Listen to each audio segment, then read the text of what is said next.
is swung on and hit in the air to right field deep. And you can't forget about this one. Blaze Salter hits number 5, and the Newport Gulls retake the lead. This is the Newport Gulls pregame show, live from Cardines Field in Newport, Rhode Island. Gone! A grand slam!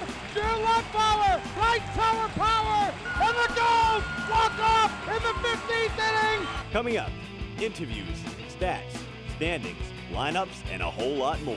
Tomas steps from the back for one out, throws to first, and he's in time, a double play. And that one is gone! Going after! A high drive, left field deep. Lozano going back, looking up. This ball is a 2-run homer. P.J. Jones hits it out. Stay tuned. The pregame show begins now on the NECBL Broadcast Network. In his second season covering Newport Gulls baseball, here's play-by-play broadcaster Dave Peck. Newport looks to carry its momentum after last night's 7-6 win over the Wareham Gatemen in the NECBL Cape Cod League matchup exhibition game. But they will face the North Adams SteepleCats here tonight on Town of Middletown 275th anniversary night, where 250 free t-shirts will be given away courtesy of the Town of Middletown. Dave Peck getting you set for this Northern and Southern Division clash. North Adams last night now 0-2 after falling to the Upper Valley Nighthawks. It was a 10-4 game. Chris Cepeda picked up the loss, going 3 innings, giving up 7 runs, only 2 of which were earned. So far this season, the North Adams SteepleCats are batting .226 as a team. That is 8th, but are led offensively by Ethan Delaney, who is 4 for 8 so far on the year. For Newport, who is 1-1 on the season, they're coming off that 7-6 win over Wareham. It was Tyler Madison who got the start. He went 5 innings, giving up just 2 runs, striking out 5 and giving out 5 hits. Mike McCaffrey picked up the win, while Dylan Clunan from the University of Miami picked up the save. And offensively, it's been Dalton Reed, who followed up his 4-for-5 game versus Mystic last night with a 3-for-4 performance and a home run. Also, Zach Hogeson hit his first home run of the season, and Jack Gethings had a 3-for-3 night with 2 doubles. It's the Gulls and the SteepleCats here on Town of Middletown 275th anniversary night. Don't go anywhere. The Newport Gulls pregame show starts right now.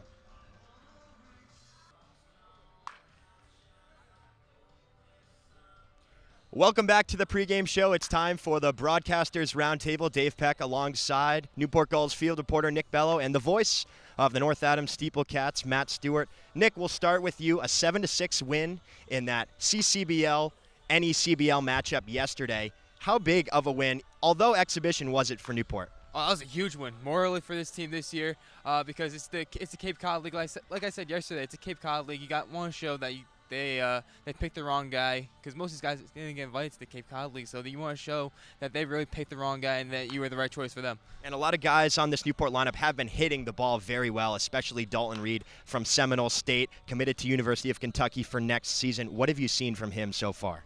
Unreal baseball player, really. Has a lot of power, can really hit the ball. Yeah. What are the keys for Newport? They have the 8th-ranked earned run average in the league. They're actually tied with North Adams. For pitching tonight, how do they try and get that number down and keep North Adams runners off the scoreboard? I mean, it's really pitching. It's a big pitching thing, but also it's got to be a big fielding thing too. Can't commit a lot of stupid errors.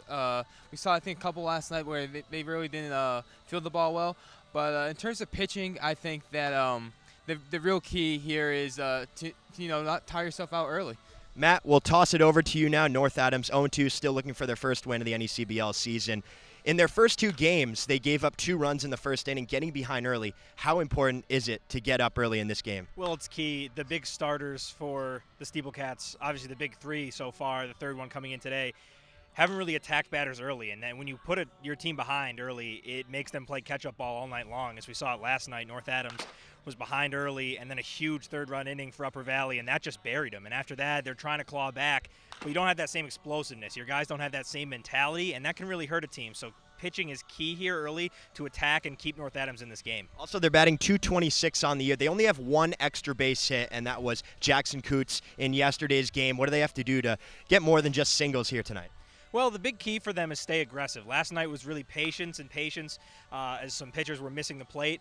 But I think you got to turn on the aggressive now. You know, you've lost their first 2 games. Now it's time to really open it up, see what these guys can do. Jackson Coots is a guy that can really spray the ball around the ballpark. A great swing. We saw him rope a double last night's game. So you need that from all your guys, and that's big. If you're relying on 2-3 guys every night, if they don't have great nights, you won't be able to get a win. So we got to see the whole SteepleCats lineup really come out here swinging tonight. And now it's early, only 2 games in, like I mentioned, but what has impressed you so far about the SteepleCats? I would say defensively, this is a very solid team.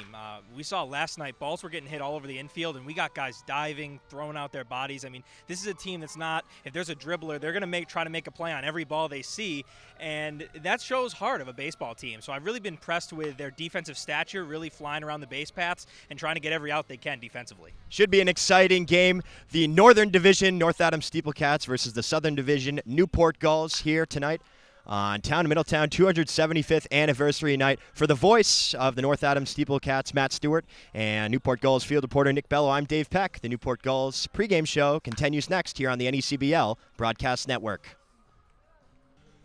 Welcome back to the pregame show here on the NECBL Broadcast Network. Here with me is Tyler Madison, who had a strong outing in last night's win against Warham. He had 5 innings pitched, 2 earned runs, and an additional 5 strikeouts. How you doing today, Tyler?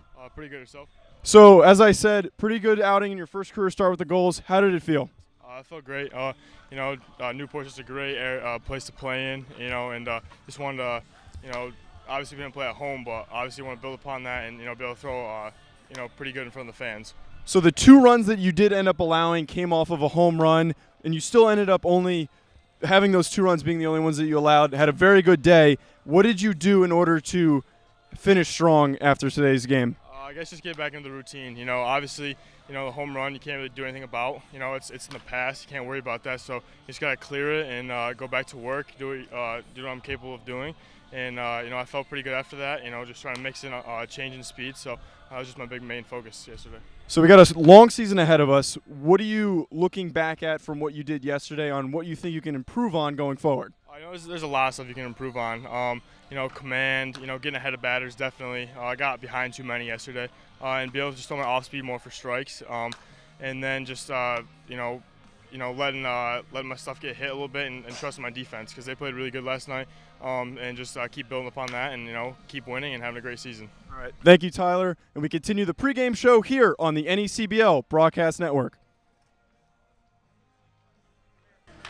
Welcome to the pregame show here on the NCBL Broadcast Network. I'm Nick Bell. With me here is Josh Bass. And Josh, you started on Wednesday against Mystic. How did that go? Went well. I thought it was a decent outing I had. It was good to come out here on opening night and get a win. And as you said, opening night, were you nervous at all coming to that game? Because it was opening night, 1,000 fans here. Were you nervous? I actually kind of was, to be honest. I heard a lot about Newport, and I've never been here before, so I didn't know what to expect. But, it was amazing. And yes, you guys traveled to the Cape Cod League. How did that go? It went well. We were able to get a win, and we know how good the competition is over there. So, we got to show them a little bit what the NECBL is about. Awesome. Thank you, Josh. And the NECBL pregame show will continue next. Welcome back to the Newport Gulls pregame show. It is time for the manager's show. Dave Peck alongside Mike Coombs. Coach, how are we doing today? I always got to get a handshake. Make sure it's firm enough, though. That's the key. You're looking sharp. I love the Thank you. tie. I love the blazer. What do you think of the new orange Friday night jerseys? I kind of like them. Slow pitch softball. Really? Yeah. I'm a royal blue.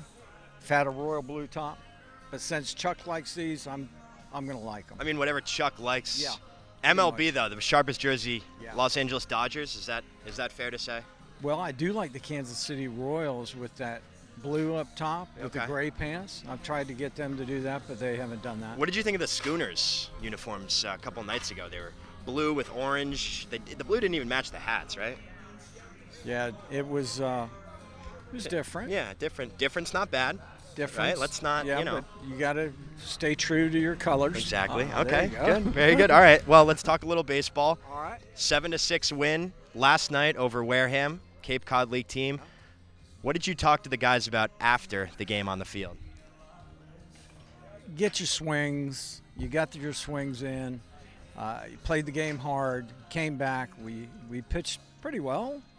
We hit really well, played defense, and exhibition game against the Cape Cod team is great. I mean, yeah, they got a lot of temps on the team, and they're waiting on a lot of other guys to come in. But anytime you get over there and you play well, you pat yourself on the back and did a good job. Can you take away a lot from that game? It was an exhibition game, like you said, but how much do you read into it? There were a lot of temps. How much can you build from that going forward? Well, it's like Grawley said, winning is contagious, and so we put another W up. Although it doesn't count, it's an exhibition game, but it's another W. I mean, we played well. We got another W. So try to keep those going, get them on a roll. And you've won. You're 1-1 in the NECBL. Obviously, you won last night, but you've done it in several different ways. 11 runs in one inning, and then little small ball, some sacrifice bunts, moving run over, a couple of sac flies, 2-out RBI. How is that, as a manager, seeing that from your guys in the lineup? Well, that's good because we wanted to work on some things. We had talked on the bus on the way over about doing some hitting and running, getting people involved with that, maybe do some bunting here and there, and we did. So it's all part of the game, and you gotta do it every once in a while to keep with it. You can't just all of a sudden just say, okay, we're gonna hit and run, and you haven't done it enough, or we're gonna bunt and run, or sack bunt, or whatever. You gotta keep doing those things. You gotta work on those things to get proficient at them. This is your 12th season here in Newport. Took a couple of years off, but you have seen a lot. How long would you say it takes until you get a good sense of what you have as a team? I'd say about 3 or 4 weeks. And then you're looking at the month of July to really strap it on and go. Because this time you got guys coming in late, you got maybe 1 or 2 injuries you got to deal with, you got some new pitching coming in, you got new position players coming in, got guys not coming that were supposed to be coming. So, who knows? I mean, that's what I look for. Come July, you better be solid. But in the meantime, build on it, because you don't want to get buried. You don't want to come in 4th in this league or 5th or be in the cellar. But, All right, Coach. Well, good luck tonight. Just try and improve to 2-1. Coach Mike Coombs, I'm Dave Peck. Don't go anywhere. The Gulls and the North Adams SteepleCats are next, right here on the NECBL Broadcast Network.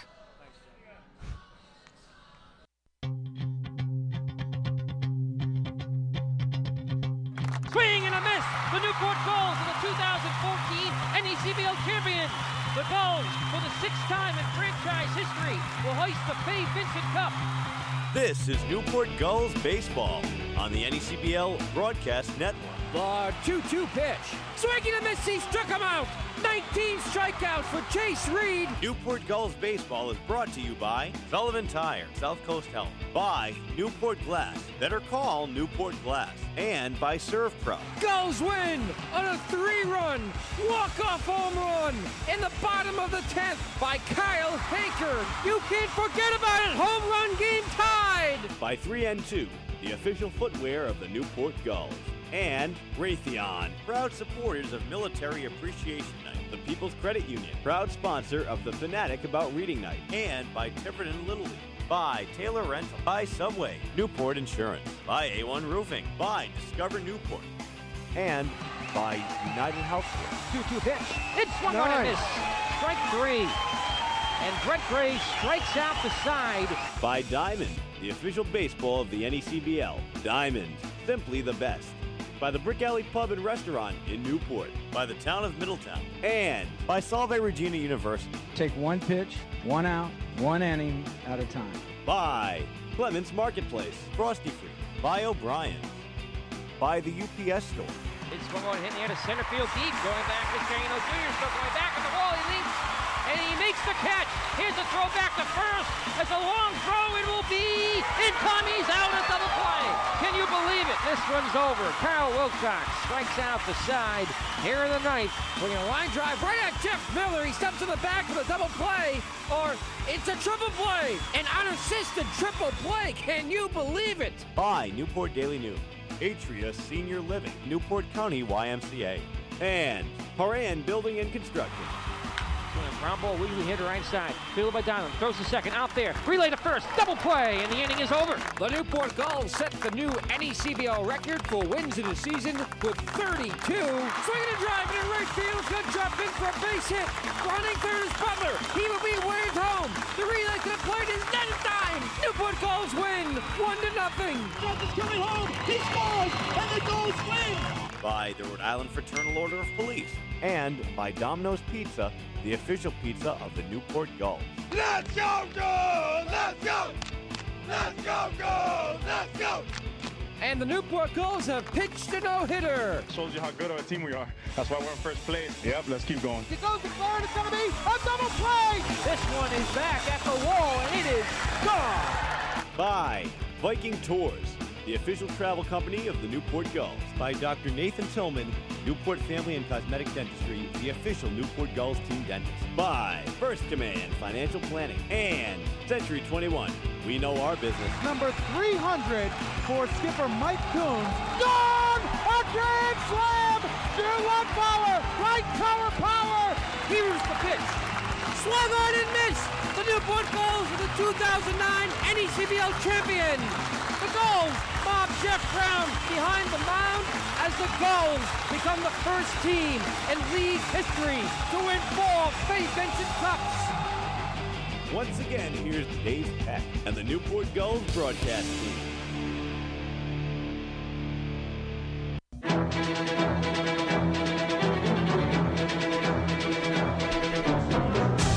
Hello and welcome to Cardines Field here in Newport, Rhode Island, as we get set for this matchup between the North Adams SteepleCats of the Northern Division and your Newport Gulls here in Rhode Island. Dave Peck here in the broadcast booth getting you set for baseball alongside the Newport Gulls scorekeeper Andre Olivier, the voice of the North Adams SteepleCats Matt Stewart, and Newport Gulls field reporter Aram Layton. I am Dave Peck, and it should be a great night for baseball here in Newport as the on-field festivities continue. But first, we will get you set for the matchup here between the SteepleCats and Newport. North Adams comes into this matchup with an 0-2 record, still seeking their first win of the 2018 NECBL season. Newport, on the other hand, is 1-1 after they defeated the Mystic Schooners on Wednesday by a score of 14-10. They had an exhibition game against the Wareham Gatemen on Thursday night, in which they defeated the Gatemen by a score of 7-6. And it was the Wesleyan University product, Mike McCaffrey, who picked up the win. Dylan Clunan from the University of Miami picked up the save. And Dalton Reed added a 3-for-4 night with a home run and 2 singles. Also, Jack Gethings added a 3-for-3 outing with 2 doubles of his own and a solo shot from Zach Hogeson. As I welcome in my broadcast partner here tonight, Matt Stewart. Matt, 0-2 for the SteepleCats. They're looking for their first win of this season. What's going to have to happen on the field in order for them to get that tonight? Definitely 1 through 9 hitters have to really be aggressive. We talked about it in the pregame show. Right now, the way North Adams is getting on balls early and hopping on offense is from their 3, 4, and 5 hitters, and that's great. But when those guys don't show up, the rest of your guys got to sort of carry the load, and we haven't seen North Adams do that early in games, fall behind, and they haven't been able to claw their way back. So the key for them is get aggressive early. If they can tack some runs up, then it should be smooth sailing from then. Newport and North Adams actually come into today's matchup with the same earned run average, 6.88, both tied for 11th in the NECBL. This could be a night where one of them breaks that tie, and what's it going to take for North Adams to do that? Well, the key is they got to pitch well in the early innings. It's been a struggle for them from the start of the year. 1 through probably 4 or 5 innings, their starters starting excellent, and you sort of get that momentum. You feel good coming out, but then as you get later into the game, we've seen North Adams really get caught in some big innings as they did the other night, 5 runs in the third, and that put them away almost from the start of the game. So you really have to eliminate the big innings, and if you can keep the damage little to each inning, give your offense a shot here. It's an offense that is batting .226 on the year. That is 8th in the NECBL. They only have 1 extra base hit, and that came in yesterday's game, and it was Jackson Coots who had the double.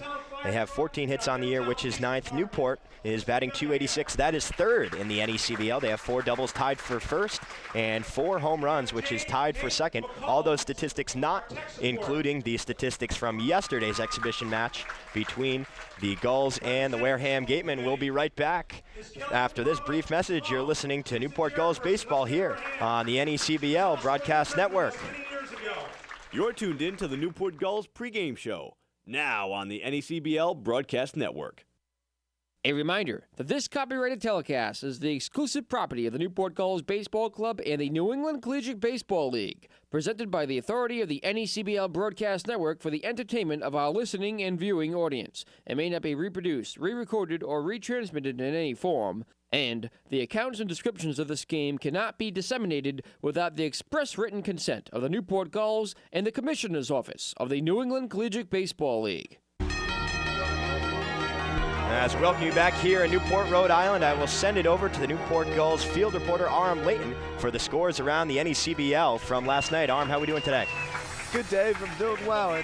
As we look around the league for the scores so far today, the Valley Blue Sox are underway in Winnipesaukee 1-0. During the pregame as Upper Valley is in Keene, and New Bedford takes on the Vermont Mountaineers. The Sanford Mainers travel to Plymouth to take on the Pilgrims. Ocean State takes on Danbury, and North Adams is, of course, here taking on the Newport Gulls. Thank you, Dave. Thank you, Aram. And first pitch being thrown there by the Senator Lou D. Palma, served on the Middletown Town Council from 2004 to 2008 when he was elected to the Rhode Island Senate. And he is also an avid Yankees fan, which we will look past as another nice first pitch is thrown. We have 5 first pitches being thrown ceremonially today for Town of Middletown 275th anniversary night, where the first 250 fans will receive a Town of Middletown anniversary t-shirt.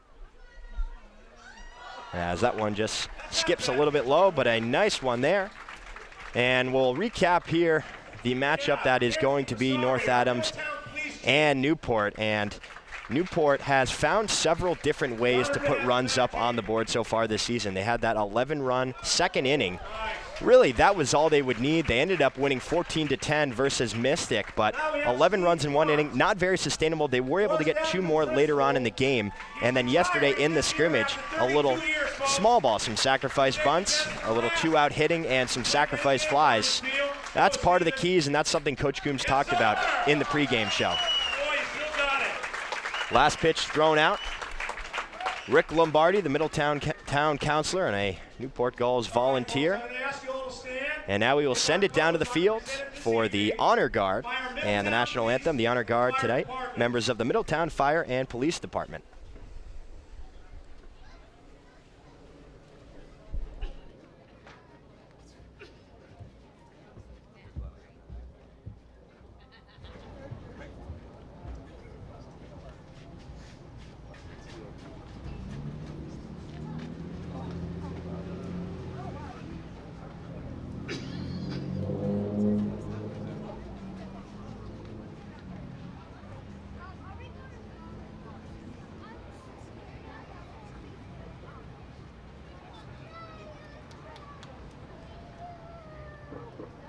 Folks, please remain standing as our national anthem today is presented by the Middletown High School Chorus.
A beautiful national anthem there, sung by the Middletown High School Chorus under the direction of Jen Valancourt. And again, the honor guard for today's pregame festivities were the members of Middletown Fire and Police Department. Excellent job down there, everyone. First pitch and all here on Town of Middletown 275th anniversary night. So we are just moments away from baseball. And Matt, the visiting SteepleCats, what does their lineup look like tonight? Going through top, bottom of the order, we'll have leading off Jeffrey Brown. Batting second will be Joe Porcelli. In the 3 spot, Chad McDaniel. 4, 5, and 6, where the SteepleCats love to do their damage. It'll be Evan Delaney, Tony Ortiz, and Kyle Norman, followed by Jacob Jablonski, Chris Ruiz, and Sam Owens, batting in the 9 spot. And they will face off against Jeremiah Burke, the junior at Georgetown University.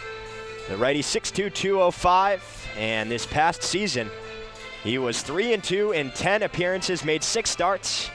Through 39.1 innings, he had a 3.89 earned run average. That was third for the Hoyas. Also tallied 23 strikeouts, 12 walks, and gave up 46 hits. He had 19 earned runs, which was third over all pitchers on the Hoyas over 10 innings pitched. And he will take the mound as he walks there. You see Coach Coombs on your screen going over the ground rules with the umpires. Today, the home plate and crew chief will be Joe Gravina. The first base ump is Keith Peterson. And the third base official and umpire today is Matt Hensel. And a lot of difficult ground rules here at Cardines Field as we take you around the field dimensions. Out in left field, it is 315. In left center, 365. Dead center field out there in that triangle behind Zach Hogeson is 395. And as it juts in there by the light post in right center, it's 315. And a short porch over there down the right field line at 285 feet. The fence all the way around is 28 feet high. And of course, the dugouts are on the same side here in Newport, hockey-style dugouts. One of the few, if not the only, ballpark in the country that has that style. Cardines, one of the oldest stadiums in the country, and it's a cousin of historic Ebbets Field, Fenway Park, and Wrigley Field.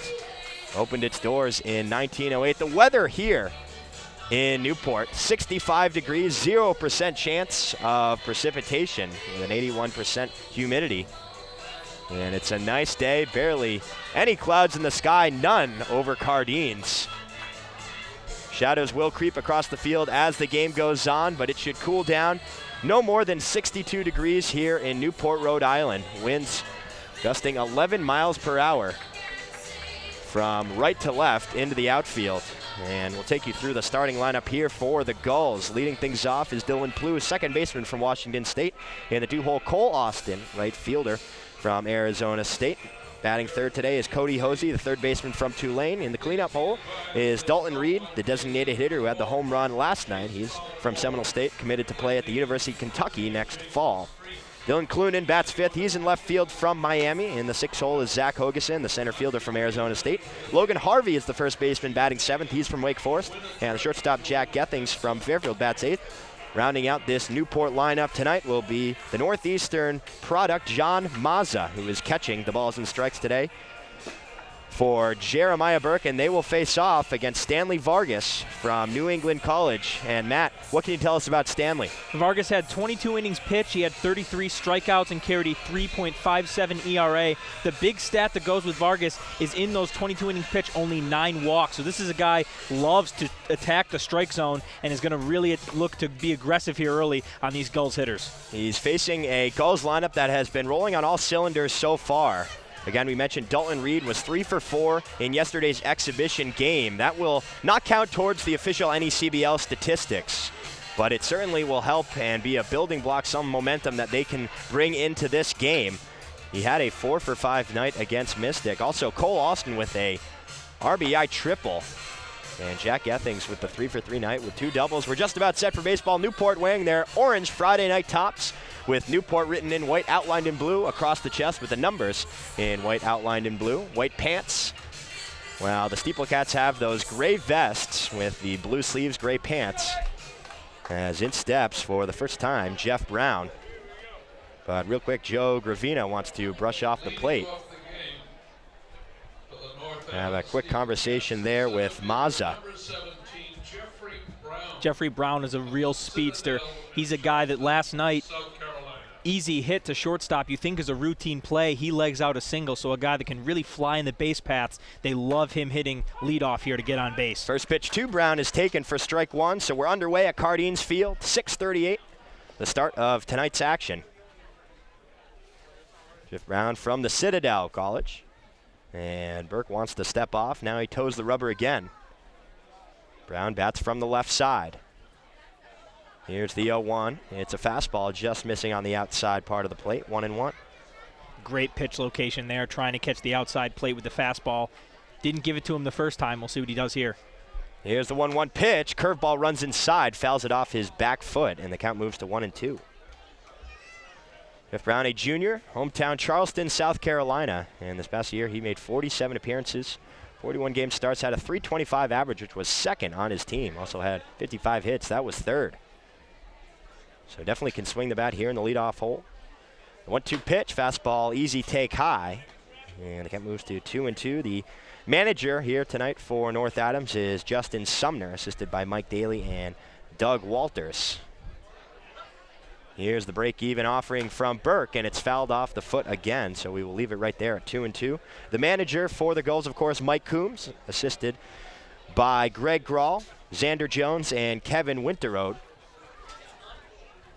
Coombs in his 12th season after a 2-year hiatus away from Newport. Here's the 2-2 pitch. That fastball just misses outside, and we got a full count here to the first batter of the ballgame. Looks like the SteepleCats are going back to their take-first approach. We see the discipline carry over from a couple games. Jeffrey Brown does a great job right there laying off a payout pitch. So Burke working early. Here's the 3-2, and it's fouled off the netting down the first base line. We'll reset and do it again. Just 12 walks on the year for Burke. 6'2", 205 on the hill there. Georgetown was 25-30 overall, 8-8 in the Big East. Here's the 3-2 again, and it's fouled off the netting. Similar spot down the third base line. So an early fight here. Patience, and now he's protecting the plate very well. And this is Brown's specialty. Last night in North Adams, he had about a 17-pitch at-bat where he was not going to be retired easily. Here's the payoff pitch. That one is a broken bat, slow ground ball towards the right side. Plew fields it, throws it to first, one gone. So a 4-3 putout, and Burke wins the battle for the first out of the ball game here in the top of the first inning. Still no score between the 0-2 North Adams SteepleCats and the 1-1 Newport Gulls. The third baseman, number 10. That'll bring up Joe Porcelli, third baseman in today's game from Merrimack College. He bats from the right side.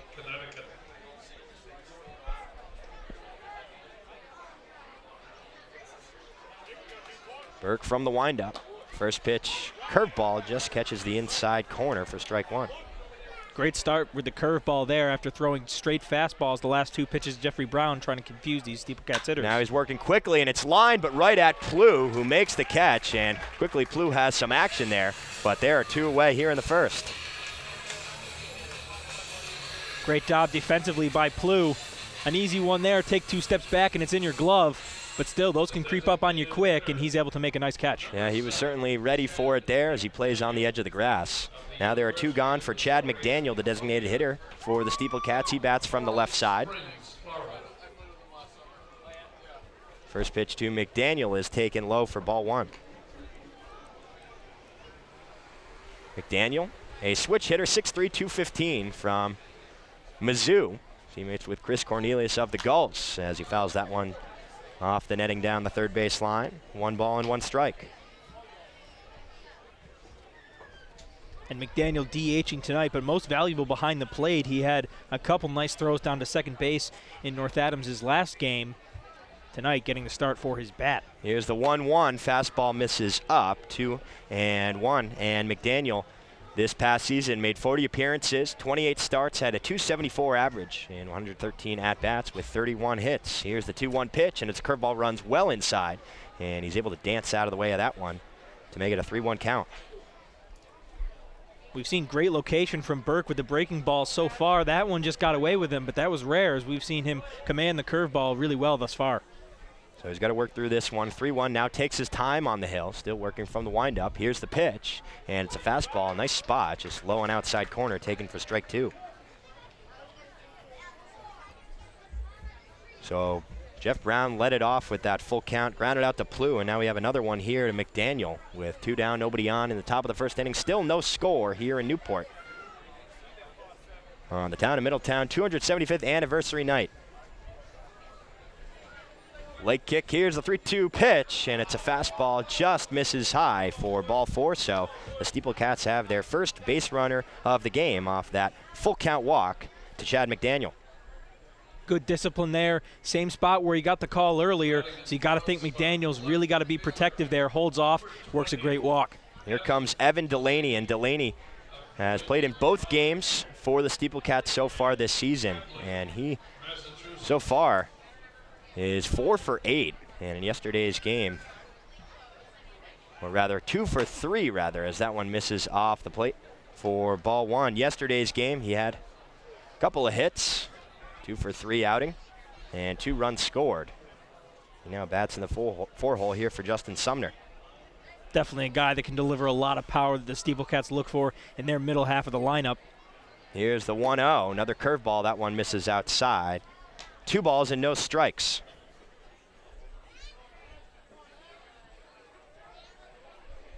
Tony Ortiz is on deck. Evan Delaney out of New England College. Was a all-New England third team after a successful season in New England. Here's the 2-0. That one just misses off the outside plate, so 3 straight balls here out of the hand of Burke. And Delaney at New England College started all 41 games. The only player to do so for that team. Had a .328 average. That was 4th in 122 at-bats. And 40 hits. That was 2nd on the squad. Here's the 3-0 pitch. Fastball taken on the inside corner for strike 1. That's a great hold, 3-0. You almost automatically are going to take that pitch. He holds off right there no matter what. This early in the game, you're not going to be swinging at those. So McDaniel walked. He's on first, and Burke has to work this one after a 3-0 count. He's worked it to 3-1. We'll see what he does here from the stretch. The pitch, fastball in there for strike 2, and Delaney took a couple steps down the first baseline, but now have a full count for the 3rd time in this inning. Yeah, just thought it was a bit high there. He kind of looked at the home plate umpire for a second, asked if it was high, started to jog to first, but will remain in the box. Burke comes to the set, sets the glove at the belt. Here's the payoff pitch, and it's swung through for strike 3, the first strikeout of the game for Burke. And he gets out of that inning. SteepleCats leave 1 runner on, no hits, no Newport errors, still no score. Here in the City by the Sea, we'll head to the bottom of the 1st. You're listening and watching Newport Gulls baseball right here on the NECBL Broadcast Network. The 25th Annual New England League All-Star Game will be hosted by our very own Valley Blue Sox on Sunday, July 29th. Join the NECBL's best as they take to the diamond in front of scouts from every MLB organization at McKenzie Stadium in Holyoke, Massachusetts. Visit asg18.necbl.com for more information.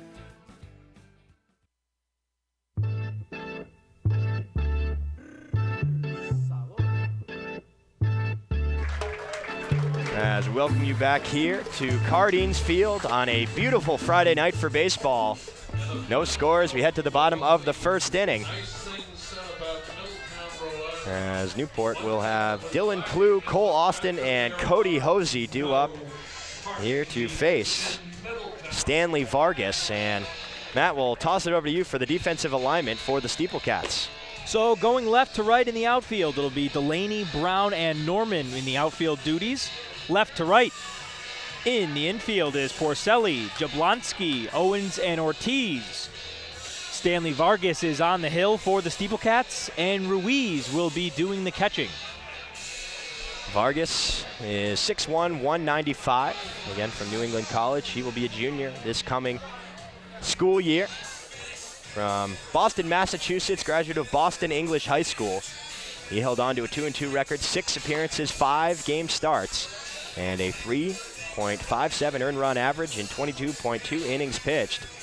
And he also had 35 strikeouts and held opposing hitters to a stingy 173 batting average, so we'll see how he fares here against a Newport lineup that has been hot lately. They scored 14 runs against the Schooners on Wednesday, and last night in the exhibition matchup between the Gulls and the Wareham Gatemen of the Cape Cod League, Newport was able to put up 7. As in steps Dylan Plew. Yesterday, Plew had a nice sacrifice bunt to set up a 2 RBI single for Cody Hosey. He also singled in the 4th inning. We'll see if Vargas goes to the breaking ball early. He has a great sweeping curveball he goes to a lot of the time. We'll see what he comes out with against these Newport Gulls. First pitch from Vargas is a fastball just taken inside for ball 1. Plew from Washington State. So far this NECBL season, he's batting .222, 9 at-bats. He's got 2 hits, 2 runs, including a double and 2 RBI. Here's the 1-0, and it's fouled to the backstop, 1-1. And the funny thing about Vargas, he actually hit in last night's game in North Adams, so a guy that can really help you on both sides of the ball. And not something you see every day, right? Yeah, not really. You know, if you're going to see it, it may be in summer ball, as the 1-1 is fouled off the netting for strike number 2. 1-2 here to Plew. But, you know, sometimes you'll see, as in yesterday's game, actually, Dylan Clunan, who was playing left field, he came in to close. He actually went 2 innings and got the save, and replacing him in left field was the Virginia Tech pitcher who moved over to left field. So he didn't have an at-bat, as the 1-2 is flown into center field, but Brown settles under it, reaches up, and makes the catch. 1 gone. Especially in this league, you know, you love the versatility of guys. A utility guy you can't go wrong with. A lot of coaches love that, where if you need his bat, sure, you can give him a shot, and if you need him on the mound, well, why not? You can throw him there too. And really what it does, it gets these players, you know, a lot of young guys still maybe fighting for time in their respective colleges, and even if they're not, even if they're regular starters, it helps the coaches there, give them more options if they're utility players. Here's Cole Austin, who takes the first pitch fastball upstairs for ball 1. Austin had that RBI triple that drove in Gethings from second in the 7th inning in yesterday's game. Here's the 1-0 pitch, a breaking ball, that one catching the outside corner for strike 1. And that's that beautiful curve we've seen from Vargas. Yeah, it's got a nice sweeping movement. action, yeah, and Absolutely. he throws it a lot down and away to confuse some hitters. Here's the 1-1, and it's a straight fastball taken on the low part of the strike zone for strike number 2. Now 1-2 here to Austin.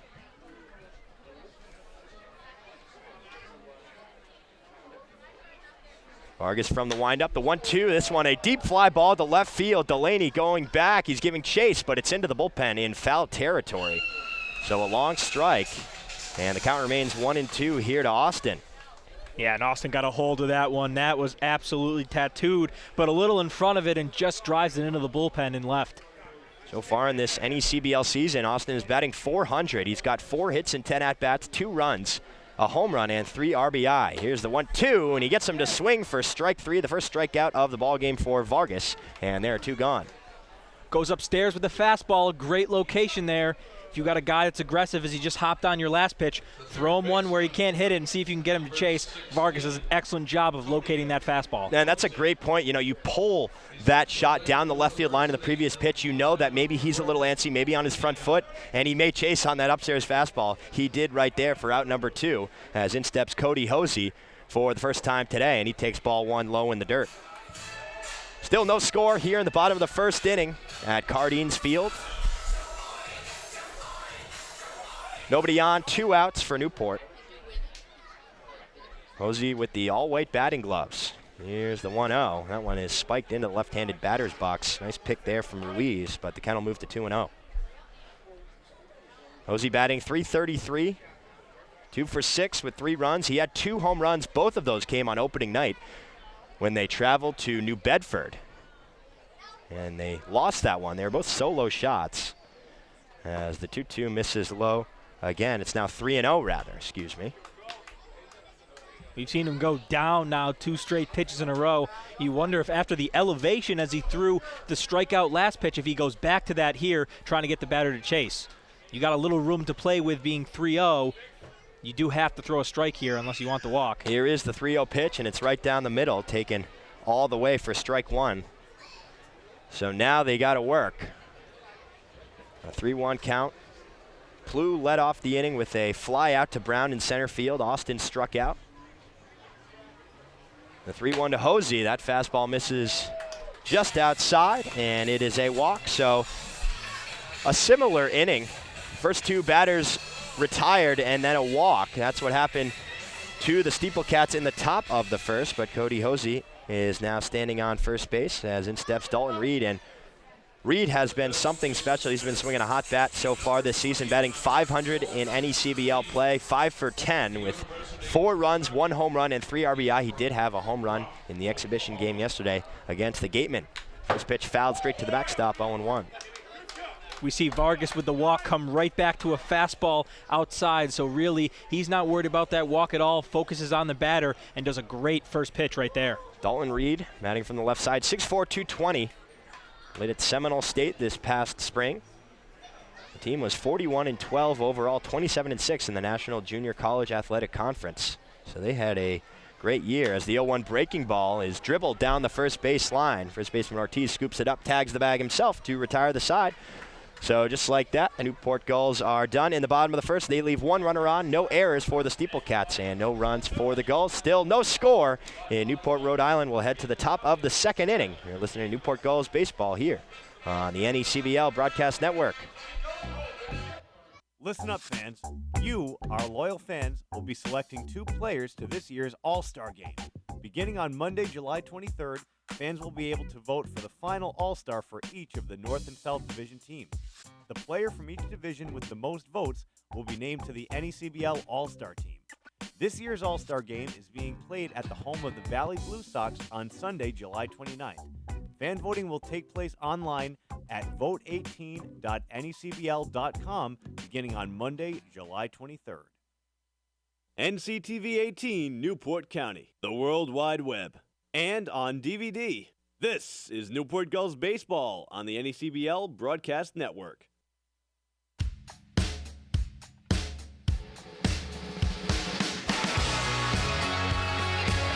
As we welcome you back here to Cardines Field, Dave Peck alongside the Newport Gulls scorekeeper Andre Olivier, the voice of the North Adams SteepleCats, Matt Stewart, and the Newport Gulls field reporter Aram Layton. Still no score here in the top of the second inning, 6:56 p.m. Eastern Time. And a beautiful night here in Newport, Rhode Island. And it's the 275th anniversary for the town of Middletown, incorporated in 1743. And if I were to guess, I would say Newport is a little bit younger, but I would be wrong. Newport was incorporated in 1784, so a good 41 years later. That's a great trivia question if you ever need to stump someone. That is a good one. Here's Tony Ortiz, who takes ball 1, fastball just out of the reach of Mazza. And you'd wonder why Middletown wouldn't be named Newport and not the other way around, right? Right, yeah. If it was established first, it should be opposites, but possibly a technicality in the year it was incorporated versus the year it was founded, as the 1-0 is off the glove of Mazza again. So 2 straight balls from Burke. It'll be Ortiz, Norman, and Jablonski, the 5, 6, and 7 part of this North Adams lineup. North Adams looking for their first win. Still no score. Still early in the season. Just a mere 2 games in. Here's the 2-0. That breaking ball stays outside. And now it's 3-0 to Ortiz. So we've seen the location here from Burke. All the pitches have sort of been down and away. You wonder if he's trying to pitch almost around Tony Ortiz, a guy that he hasn't seen necessarily, but you do have to wonder, obviously, with him hitting in the 5 spot, a guy that can definitely swing the bat pretty well. As he takes that 3-0 for strike 1. And we've seen a lot of long counts for both teams actually early on here. Ortiz at Mizzou, 33 appearances. He batted .231. Here's the 3-1 pitch. That fastball misses high for ball 4. Second walk of the night for Burke. And the SteepleCats have the leadoff guy on.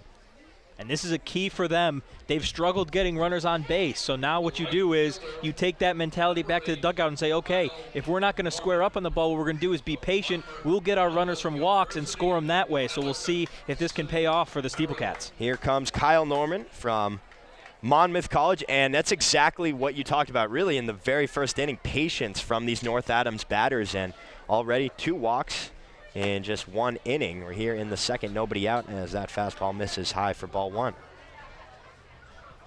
And we have some action out there on the warehouse. That is good to see down the right field line. A couple of chairs being brought out as fans are enjoying that view from up there. Always That's good incredible. to see. You know, that's what tells me it's summer right there. As that one is hit, a one-hopper to Gethings, who goes to second for one, on to first, double play. A nice 6-4-3 double play there for the Gulls. And just like that, there are two down here in the second. That's exactly how you draw it up. Gethens, that ball luckily slowed down there. It was an easy scoop to him. Tossed to Plew, and that's easy money for the infielders right there to roll two. Gethings playing shortstop for the second straight night. It was Cornelius there for the first couple of games, but that's what you love to see if you're Jeremiah Burke. Two down now. Here is Jake Jablonski from Arkansas State as he takes the first pitch low for ball one. And Jablonski's a guy defensively that the SteepleCats really love. Opening day, he made some fantastic ranging throws, so a guy defensively that can definitely hold down shortstop. 1-0 fastball taken for strike one. And we brought up in the pregame show, it was Chris Cespedes who 7 runs given up, only 2 of which were earned as the 1-1 misses low and inside, 2-1. And yeah, it's been both games really some mental mistakes that have killed the SteepleCats. The first game was some base running issues where some guys didn't know the outs or trying to get aggressive and trying to extend the lead, getting tossed out. And last night a couple errors really hurt there. 2-1 ground ball to Plew, right side, gloves it cleanly, makes the throw to retire the side. We'll get back to that point as we get to the bottom of the second inning. But a double play off the bat of Kyle Norman gives him 2, and then Jablonski grounds out.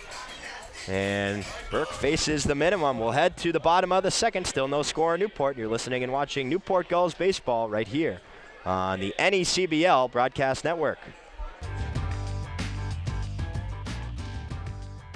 We would like to thank Dream Bat Company, an official partner of the New England League, for their support and sponsorship of our postseason awards. Dream Bat Company has been a proud partner and supporter of the New England League since 2010. Visit dreambats.com and enter coupon code NECBL20 for 20% off your entire online purchase.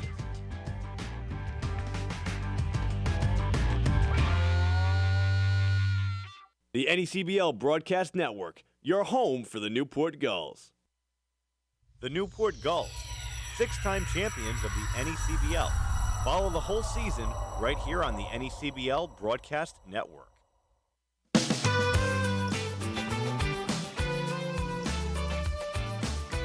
As we welcome you back here to the ballpark, still no score. Bottom of the second inning, just past the 7 o'clock hour on the East Coast. Dylan Clunan, Zach Hogeson, and Logan Harvey, the 5, 6, and 7 part of the Newport lineup, up here to face Vargas. And he was sharp, especially that breaking ball that you mentioned in the first inning. Just one walk, but he got Plew to fly out, struck out Austin, and got the dangerous Dalton Reed to weakly ground out to the first baseman, Ortiz. So we'll see what he has here. And he faces the heart of the Newport lineup. And you were talking before the break a little bit about, maybe some early season miscues. Some of these guys taking a couple of weeks off, between their college season and coming here to play in the NECBL. So things that will definitely get ironed out for pretty much everybody and every team across the league. Absolutely, and the big thing for North Adams, too, is they had only had 2.5 practices before their first game. So you got to wonder if some of those kinks and mishaps will get worked out there as they begin to practice, get back into the field. And, I mean, these guys are professionals. They're top-of-the-class athletes, so they'll figure things out. It's just a matter of getting yourself back into that baseball mode again. First pitch to Clunan misses high, 1-0. Now here's pitch number 2, and it's swung through and missed for strike 1. So a couple of Newport hitters early on, just maybe trying to chase that upstairs fastball. We'll see what Vargas wants to do here from the windup. The 1-1 fastball misses low. 2 balls and 1 strike here to Dylan Clunan out of the University of Miami. Clunan playing left field in today's game. He played left before coming in for that close against the Gatemen yesterday, where he struck out the side in the 8th. As he takes that 2-1 curveball inside, 3-1. And as you mentioned, getting those hitters to chase for Vargas, and that's really key because what that does is it sets up his curveball. He's okay to throw it after he gets the guys ahead in the count. They have to chase, and that's when he goes to the curveball away. Here's the 3-1, and it misses low again. So the second walk of the game for Vargas, and Newport now has the leadoff guy on here in the bottom of the second inning, and that is basically the same exact thing, different ways that batters got out, but Burke had the walk to Ortiz that led off the top of the second inning, and now Clunan is on first with that walk. So if the script continues, it would be a double play, but I am no psychic, so if it does, that would it's get a little bit creepy here. I feel like we're starting to call the same game from both sides of the home and away plate. Zach Hogeson can certainly swing the bat out of Arizona State as he fouls that one off the netting behind home plate, 0-1. Hogeson did have his first home run of the season yesterday when he launched a ball over the right field fence over at Spillane Field in Wareham, Massachusetts. It was a 2-run shot. Again, all stats from yesterday's game for the Gulls do not count, but worth mentioning. Vargas from the stretch, and he goes to first to check on Clunan, who dives back safely. Still no score here in Newport, bottom of the second inning. 1 on, nobody out. Vargas takes a look into Ruiz. Now comes to the set. And the slide step offering, that one misses high, 1-1. And you got to wonder if that one there was a pitch just in case the speedy Clunan was going to run. That one's upstairs. Ruiz is able to hop up quick, so if Clunan does run, it'll be a bang-bang throw. And so far on the season, Newport has been pretty aggressive, I would say, on the base pass and thrown out a couple of times, but that's the risk you take. And you want to make sure that the fielders are forced to make a play as that 1-1 runs inside. It looks like it caught his jersey, so he will trot down the first baseline. A couple of free bases here for Newport as Clunan now stands on second. Hogeson on first, still nobody out for Logan Harvey. And this is a great opportunity for Newport now. First and second, nobody on. A chance where he can really do some damage, and as we've seen, the SteepleCats have let up big runs early, and we'll see if Newport can sort of keep that trend going. Logan Harvey from Wake Forest. That's from the right side. He sports the all-white batting gloves as well with the tan bat, pine tar, right above the handle. Here's the first pitch, shows bunt, but the curveball misses high, 1-0. And I was going to say, first and second, nobody out. I can hear the coaches, it's just drilled in my mind now. First and second, nobody out. You're going to lay one down here and advance the runners, so we'll see if he can get one down. But with Vargas's big curve, you got to be careful because that could turn into an out very quickly. Yeah, similar situation in yesterday's game. Gethings and Mazza got on first, and then Plu was able to execute the sacrifice bunt. We'll see what Harvey can do here as he does get it down the third baseline. Porcelli charges it, makes the throw to first to get Harvey, but it is a well-executed play at that as Clunan now stands on third, Hogeson on second with 1 out. Great bunt right there. Kind of an inside pitch. You see him turn the bat, angle it beautifully down the third base side. You know you're going to get out right there, but your goal is to move those runners, and he does it perfectly. Yeah, it was a little bit high and inside. He almost leaned back a little bit, put the bat up there, and was able to get it down the line, but a nice play there for Porcelli. He knew it was coming.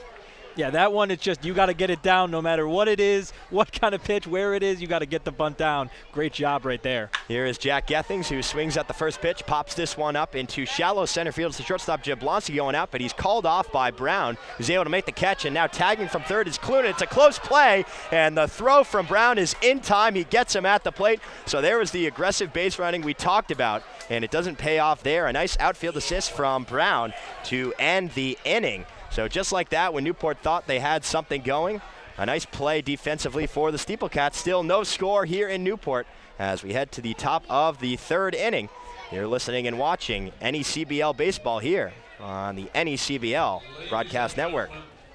The 2018 season marks the 25th season of the New England League. Founded a quarter of a century ago, the New England League has distinguished itself by offering a summer collegiate baseball experience unlike any other. The New England League has long prided itself on its ability to transcend communities with the region's love of baseball, a common denominator in all walks of life, combined with some of the nation's elite up-and-coming prospects who share one common goal. Together, we all make baseball and our communities better thanks to a passionate fan base and the dedication of each of our member franchises, from host families to volunteers to front offices and everyone in between. Thank you, fans, for 25 amazing years of the New England League, and here's to many, many more. Be sure to check out the Gulls online at newportgulls.com. That's newportgulls.com.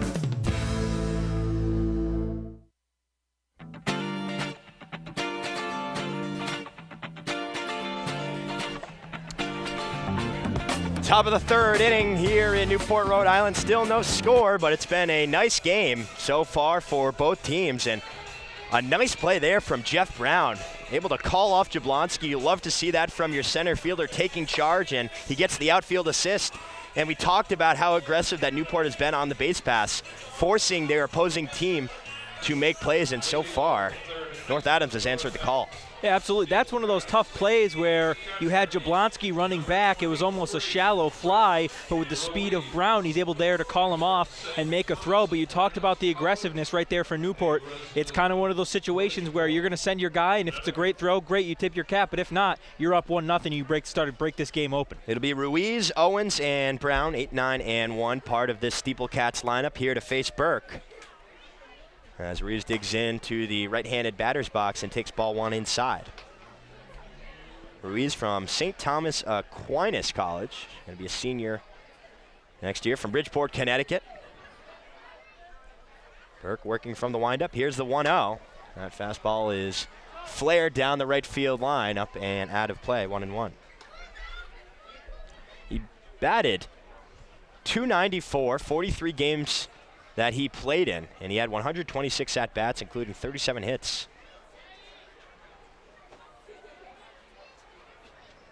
As he awaits the 1-1 here from Burke, and it's a fastball, nice spot, low and outside corner taken for strike two. That's the location you love to see. Is Burke's hit it a couple times in the inside corner, but goes to the outside corner right there, and that's a fantastic spot right there.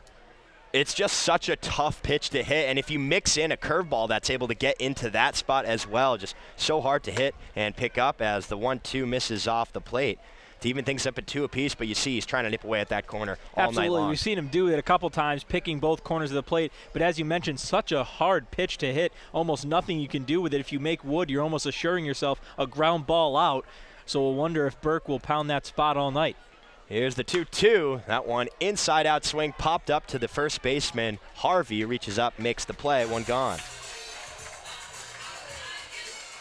So that time he went inside, and he jammed up Ruiz to get the easy pop-out to the first baseman, Harvey. And that's when you tip your cap for Burke right there, changing locations on the hitters, and that's confusing, especially when you see 2 pitches down and away. Next one comes in and jams you. Your hands are a bit slow, and that leads to the pop-up right there from Ruiz. So here is Sam Owens for the first time tonight, bats from the right side and swings and misses on the first fastball for strike one. Owens bats from the right side, 6 foot 185 from Bryant University. Going to be a sophomore next year from North Scituate, Rhode Island.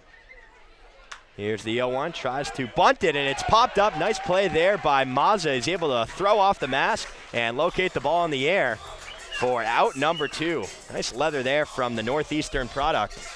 And that one's really hard because the bunt was behind him, so you see the bunt go down and you're almost expecting it to go in front of you. You don't see it right there, and he's able to turn around, make a nice catch. So that is a fantastic play from Mazza right there. Here comes Jeff Brown for the second time today. He grounded out. Easy play for Plough back in the first inning.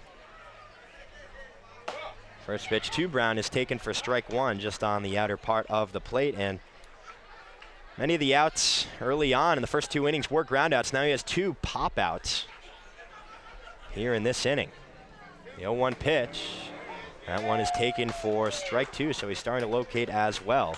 That was a nice changeup. The location is really the difference right there. You go down and away, get the ground outs. Next time you see the guys, you throw upstairs, make them elevate, and that's going to lead to some pop outs. Here's the 0-2 pitch. Fastball misses high and outside, 1-2. No score here in Newport. Top of the third inning. Nobody on, 2 out for the SteepleCats, trying to get something going. Jeff Brown, the leadoff guy for North Adams.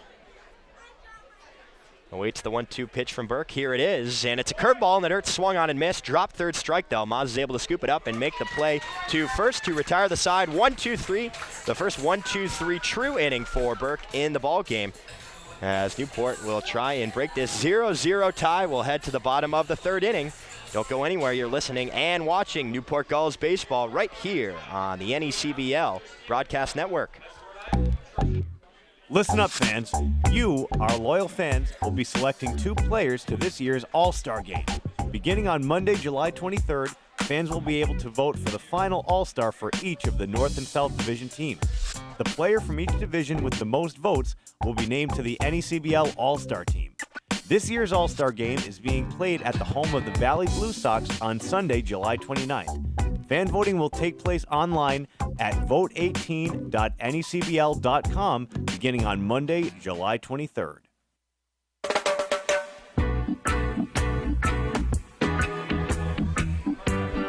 As we welcome you back to the ballpark here, still no score, midway through the third, and it is time to go around the league, and I'll introduce the Newport Gulls field reporter, Arm Lind. Arm, how are we doing? I'm doing well, Dave, and around the league, the Valley Blue Sox are beating the Muskrats 7-0 in the top of the fourth.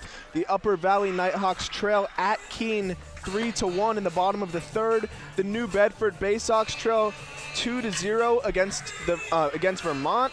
Sanford and Plymouth have yet to start, and Ocean State trails Danbury 3-1 in the bottom of the second. Thanks, Dave. Thank you, Arm. Yeah, a few northern and southern matchups here tonight for many teams around the league. We have one right here between the SteepleCats and the Gulls. Still a 0-0 score.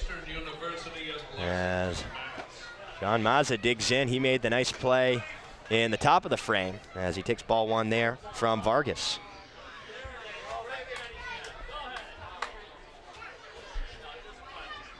Here's the 1-0, fouled off the end of the bat, 1-1. And Mazza, it was his first game with the Gulls last night, and he was very aggressive. First pitch swinging on his first at-bat, and it was a hot shot down the left field line right off the glove of the third baseman, Austin Shenton.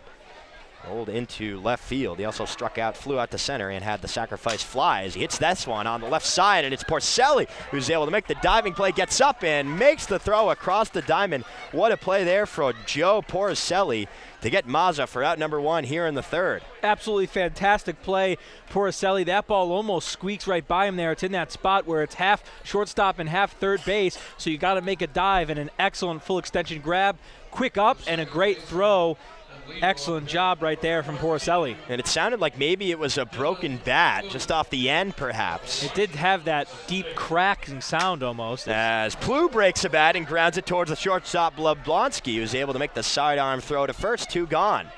So a couple of broken bat ground outs for the Gulls, and Vargas now has 2 quick outs here in the third. And that's what you get, Vargas, with that low velocity. He's throwing that downhill fastball. Guys are swinging down at it, which you can easily crack your bat. No problem doing that. So Cole Austin digs in for the second time tonight. He struck out swinging back in the first. Off the 1-2 fastball that was elevated after he hit one down the left field line. We'll see how Vargas wants to approach this at bat here. First pitch swinging, fouls it off the netting behind home plate, 0-1. Vargas has stayed aggressive. He hasn't gotten away from what he did in that first inning. Still attack hitters, first pitch strikes. That's the key if you're on the mound to try to retire batters. Here's the 0-1, nice breaking ball there, taken for strike 2. Austin maybe a little fooled, also may not have liked it, still early on in the count, but now he faces an 0-2 hole he's got to work out of. As Vargas worked from the windup, here's the pitch. Fastball just outside, but that's exactly where he wanted it. Yeah, absolutely. It's one of those spots where if you miss a bit outside, no problem there. You can easily throw a ball, but you got to think that batter might go chase one, as he's gotten some batters the last couple of innings to chase. Here's the 1-2, another curveball. This one lined down the left field line, but it's just a little bit foul as it hooked and rolled into the bullpen. So still a 1-2 count here to the Arizona State product, Cole Austin. And you mentioned the outside corner. We've been talking about it a lot, but little by little as the game goes on, umpires can. I'm not saying that home plate umpire Joe Gravina will do it, But sometimes they can be programmed to start calling that outside pitch, even though it may be off the plate, as the 1-2 fastball skips onto the legs of Ruiz for ball 2. That's something you definitely see a lot at the Division III level. Right. Absolutely. As the games start going on, that strike zone almost expands a little bit, and once pitchers get that in their mindset, it's hard as a batter to make that adjustment. And Vargas, of course, from New England College, a Division III school, so that's kind of what he's used to, and we've seen him try and go after that sort of approach here tonight. And so far, he has been sharp. He just has walked 2, he hit a pitch, but so far in this game, he has not given up a hit. Here's the 2-2, and it's swung on, ground ball left side, and that will get into left field just as I say it. Delaney bobbles it a little bit out there and left, and now Austin wants to make it a hustle double, and he's safe at second.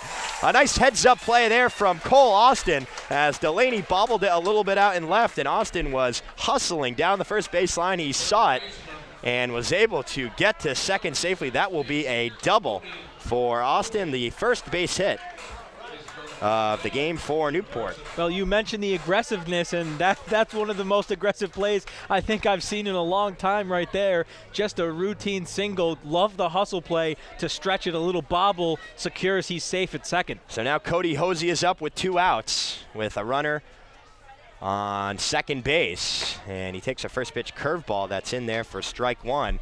Still no score here, bottom of the third, 2 outs. Austin on second, and Hosey had a 2 RBI single with 2 outs in yesterday's game, so he's not a stranger to this situation. Would be a big run here to break the tie. As Vargas works from the stretch, high leg kick. Here's the 0-1. It's popped up right side, just over the dugouts there on the first baseline, and the Cats now 0-2.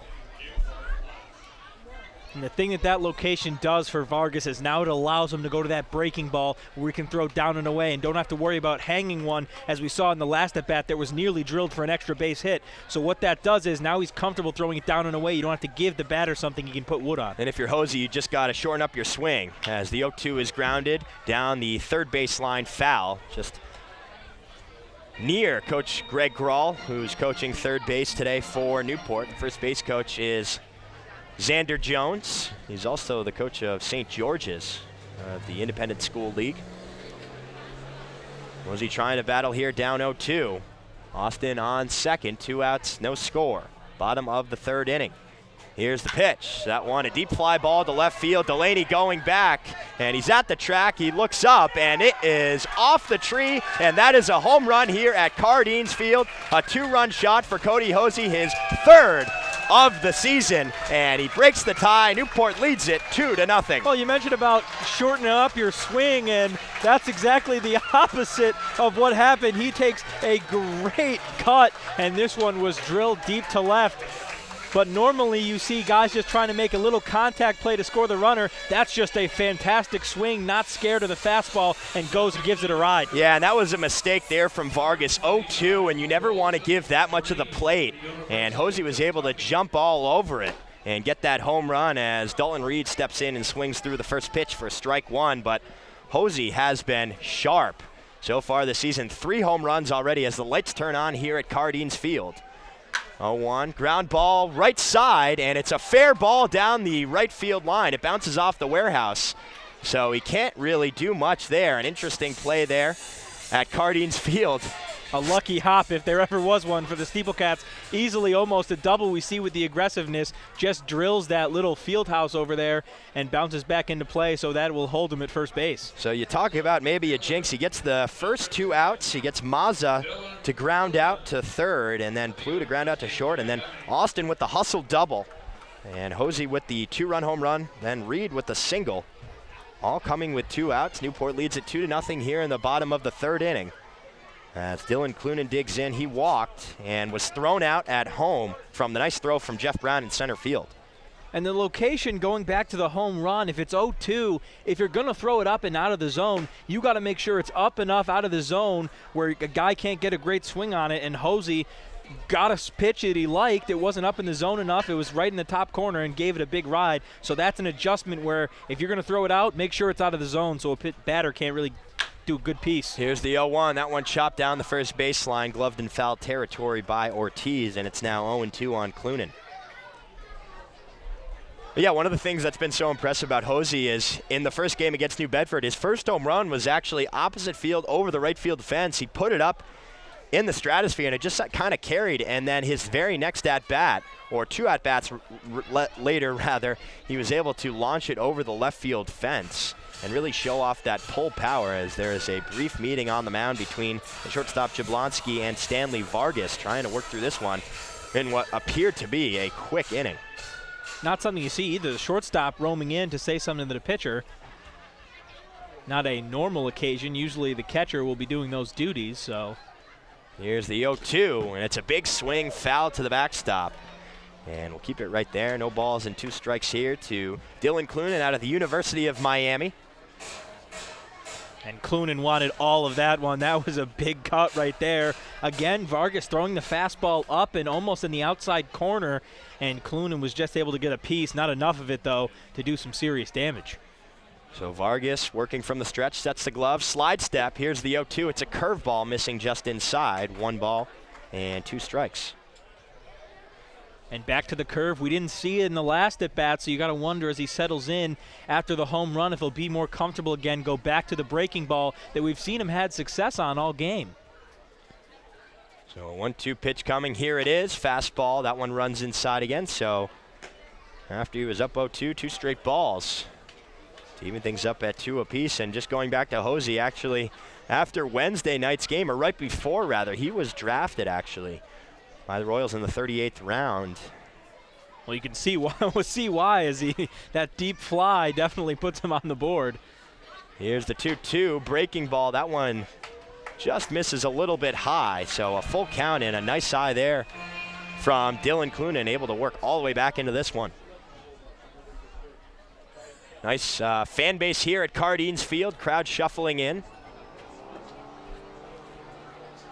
on a beautiful Friday night here in the city by the sea. Here's the 3-2 pitch, and it's lined into center field. Center fielder Brown is able to scoop it up, but coming around second, headed for third is Reed, and he will be safe at third base as Clunan is safe at first. Newport continues this 2-out rally. They now have runners on the corners.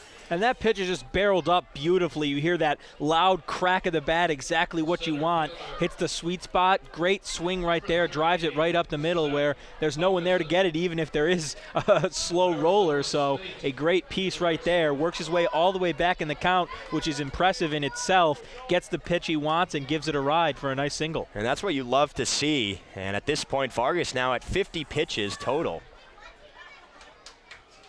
A lot of long at-bats for Newport. Clunan able to work back from the 0-2, work to a full count, and then get the single. Here is Zach Hogeson, hit by a pitch his first time up as he takes ball 1 high. Hogeson hit his first home run of the season last night.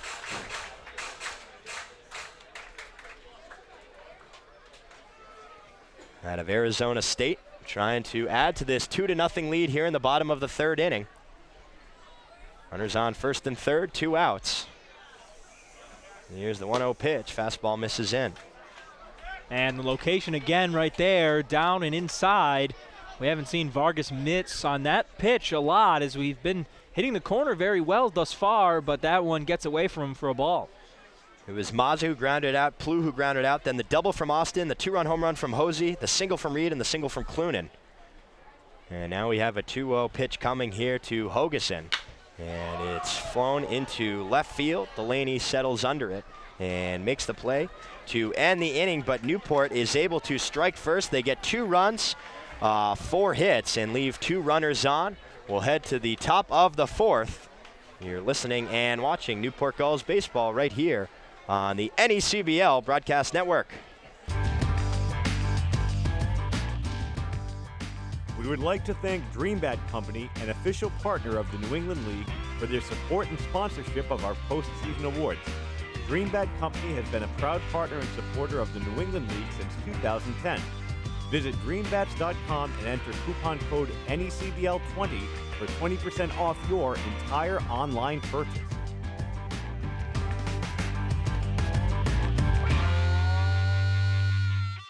NCTV 18 Newport County, the World Wide Web, and on DVD. This is Newport Gulls Baseball on the NECBL Broadcast Network.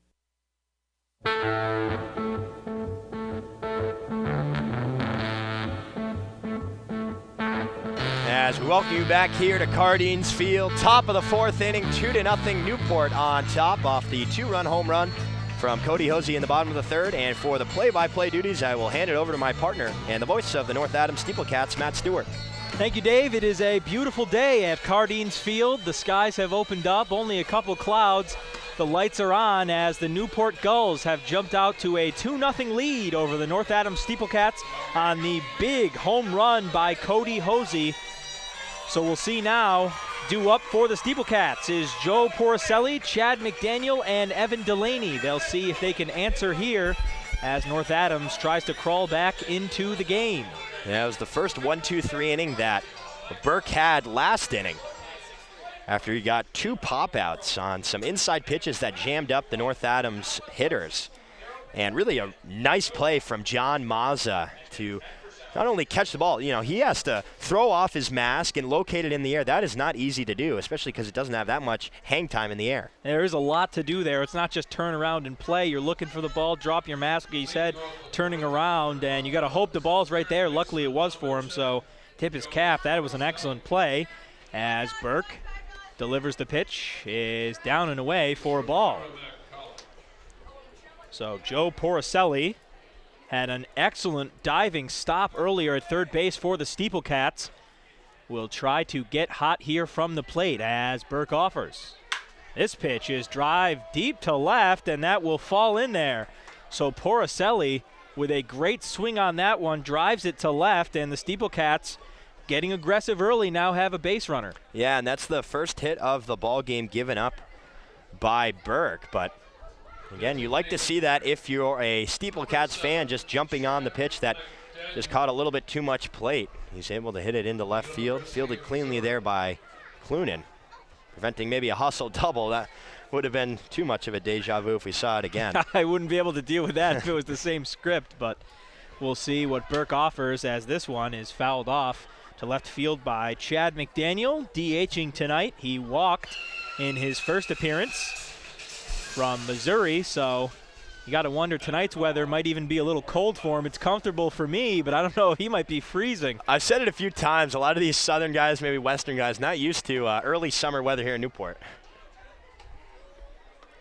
As Burke's pitch misses there, we'll see what he gives now to McDaniel. He sets Porcelli, dangerous on the base paths as he takes a modest lead at first. And the pitch in the zone. Great block there from Mazza to keep Porcelli at first. And you did bring up McDaniel from Mizzou, also his teammate Tony Ortiz from Mizzou, and Chris Cornelius is from Mizzou as well. I saw them downfield side before the game just chatting it up. That's a really cool thing about the NECBL and summer baseball. You see your teammates and you play against them. As this one is drilled and right off the wrist of Plew. So that one will bounce in. And that will be off the wrist of Plew for the error.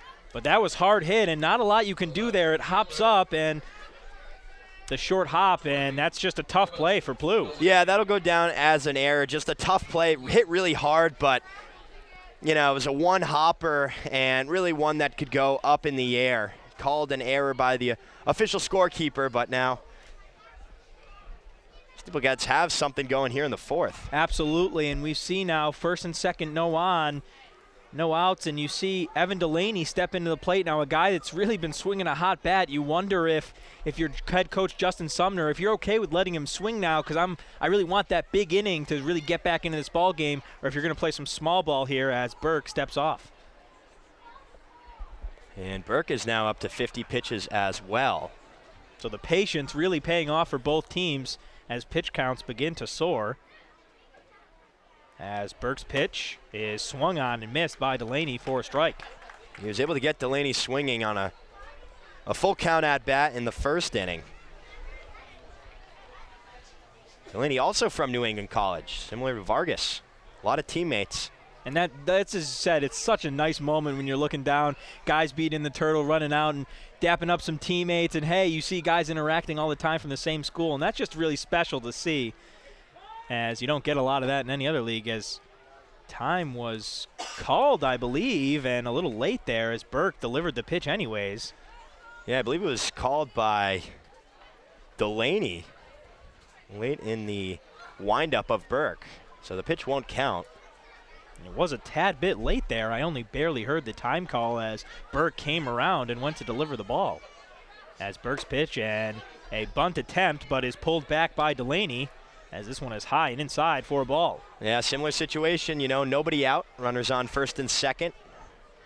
Routine bunt play. And Harvey was able to get it down for the Gulls in the second inning. They couldn't get anything with it after Gethings flew out to center. And Brown made that nice play. And yeah, absolutely right. And the play from Brown saved a run early as this pitch misses off the corner for a strike. And that's the location we've seen a lot from Burke, that down outside on the plate. He's gotten it a couple times, but as of late hasn't really gotten the calls as he's continued to pound that spot. Delaney, a transfer from UMass to Amherst. That plays at New England College. Time called here. Looked like that time it was Mazza calling for the time. So that'll give Burke time to settle in. Runners on first and second, nobody out for the SteepleCats. As Evan Delaney awaits the pitch from Burke. And this one is down in the zone for a ball. You know, I would say that maybe he's having some control issues right now, but this is exactly how he's been all game. You know, maybe getting behind in counts, but he's been able to work back and do a really good job locating later on in the at-bats. We'll see if he can do it again here against Delaney. And this is a guy, too, you're not going to give anything juicy to Delaney because he's a guy that can do some damage, so it might just be, I don't want to give him something he can hit as this fastball is swung on and missed for a strike. This is the third full count for North Adams hitters, and rather the fourth full count for North Adams hitters. As Burke now accepts a sign, checks Porcelli at second, and delivers. And this is skied, chasing his Mazza, and it will go out of play. Looked like it had a chance. It kind of floated up for a long time. I didn't know if it was going to be right in front of us here as Mazza had a play on it, but just escaped the netting and will go out of play. Yeah, I was following Mazza's eyes when he took off his mask, and they were pretty wide, but you could see him tracking it over our heads here behind the press box behind home plate. So Delaney stays alive with the foul tip as Burke will look to deal. The 3-2 pitch is swung on, driven deep to left, and it will be foul. And those those guys on the warehouse, you know, they are fishing and waiting for a foul ball. It happens more than you'd think. And that's scary territory too, because you're out there. There's no net. You're in a lawn chair. I mean, I don't know how quick the reaction time can be out of a lawn chair. I know my pop time up there would not be on an elite level, but that's a scary place to be up there. Some foul balls. Especially if you get a little bit, you know, you forget where you are. You see a foul ball, you want it so much, you reach over a little bit more, and nothing there to catch you if you go down. And that's about a 28-foot fall because it's just in line with the fence. As Burke, the 3-2 pitch to Delaney, this one is fouled, and Mazza looks to make a play on it and will as it stayed in. That's the second putout of the ball game for Mazza. That time followed his eyes, and you knew that he had a play on it. You mentioned it, but a good job there by the Northeastern product to get that out on Delaney. That one's a little easier than the one he had earlier in the game, so they much be happier to make that play.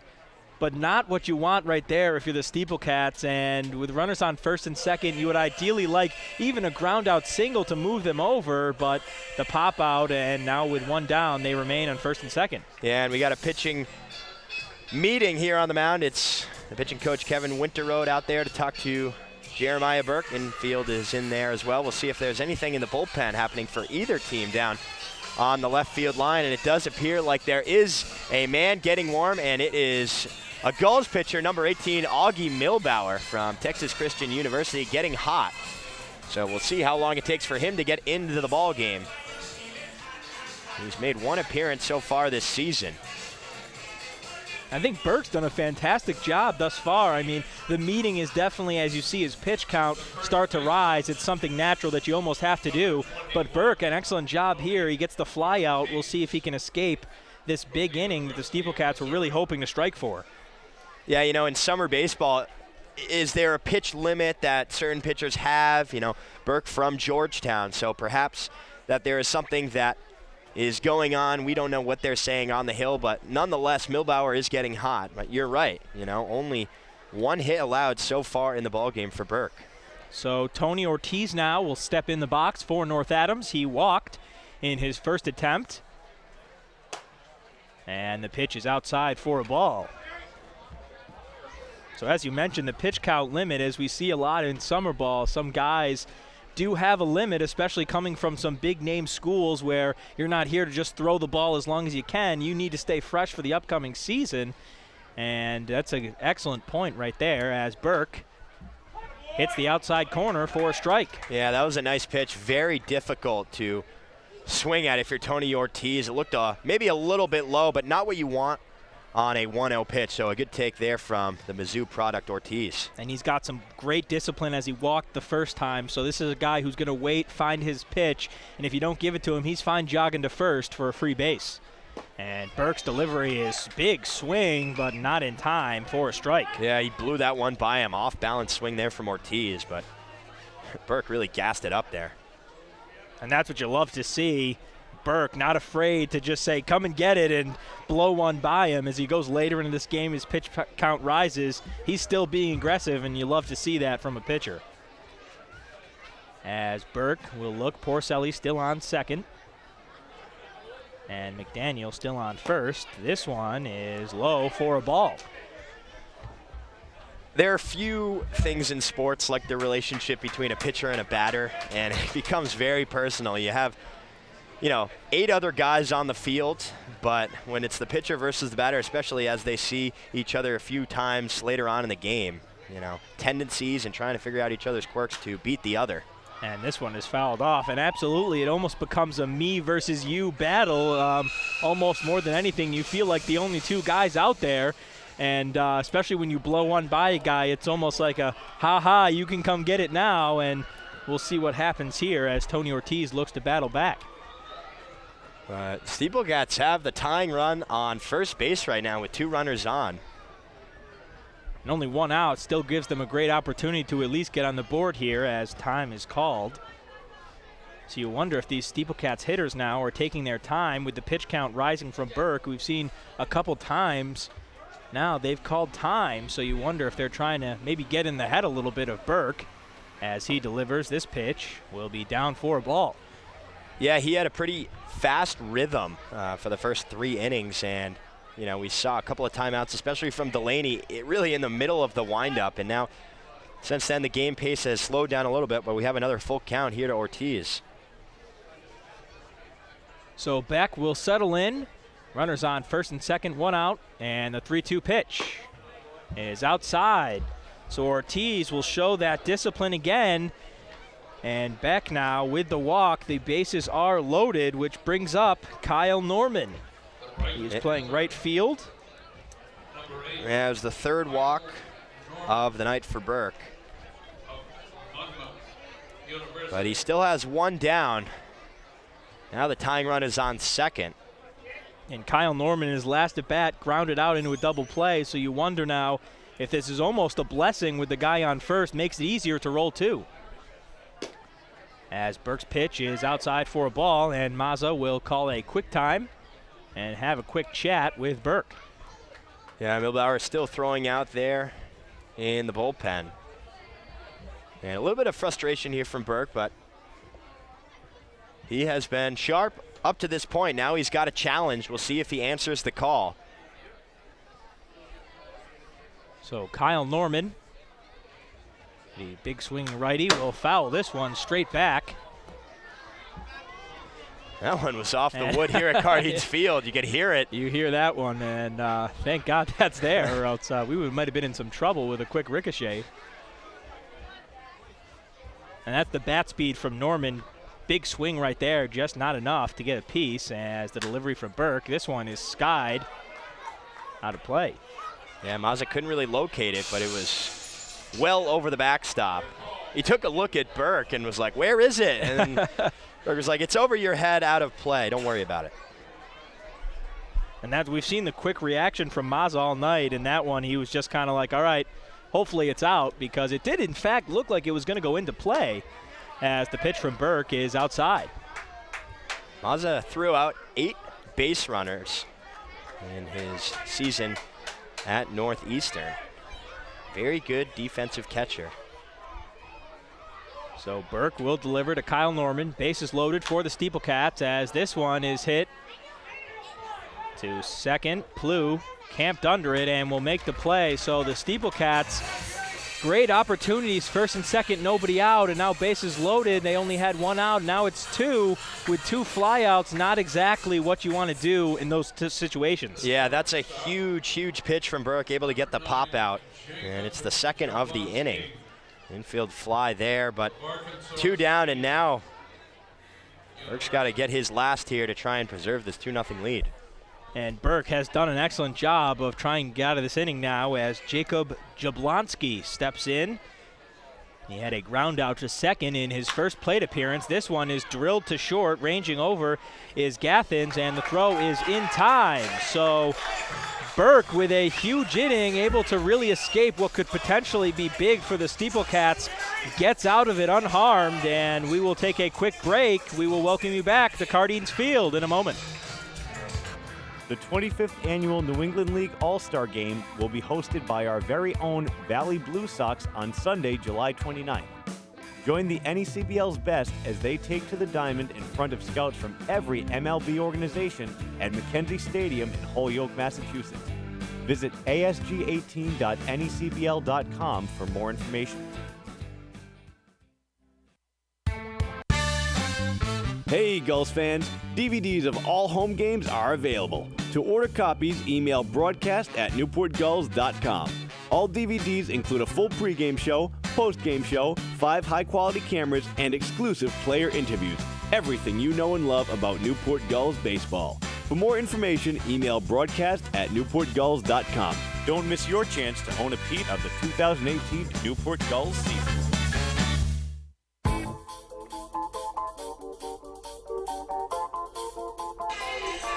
And welcome back to Newport, Rhode Island, as the Gulls are taking on the North Adams SteepleCats. They hold a 2-0 lead from the big home run by Cody Hosey, but the SteepleCats had a great opportunity there where you see some guys on base and you think it's a big moment for them, and they just couldn't get anything done. Yeah, no, that's really showing off, Burke's toughness, able to get out of the inning, as there is a man sitting on top of a roof out there. Where is that? And it looks like it's right behind us on top of the firehouse. That could be the best spot I have ever seen at a baseball game. I cannot believe that. Is unbelievable. I mean, he is balancing that chair right on the crest of the roof. That is risky, because if you're on the field house, you got a flat ground, you're okay, but one wrong move and this guy's flying off the back of the roof, as this one is drilled by number 4 Logan Harvey for a single. So Newport hopping on the bats early, and a quick single will lead Harvey at first base. Yeah, that was a nice, pretty much the same type of hit that Porcelli had in the top of the inning.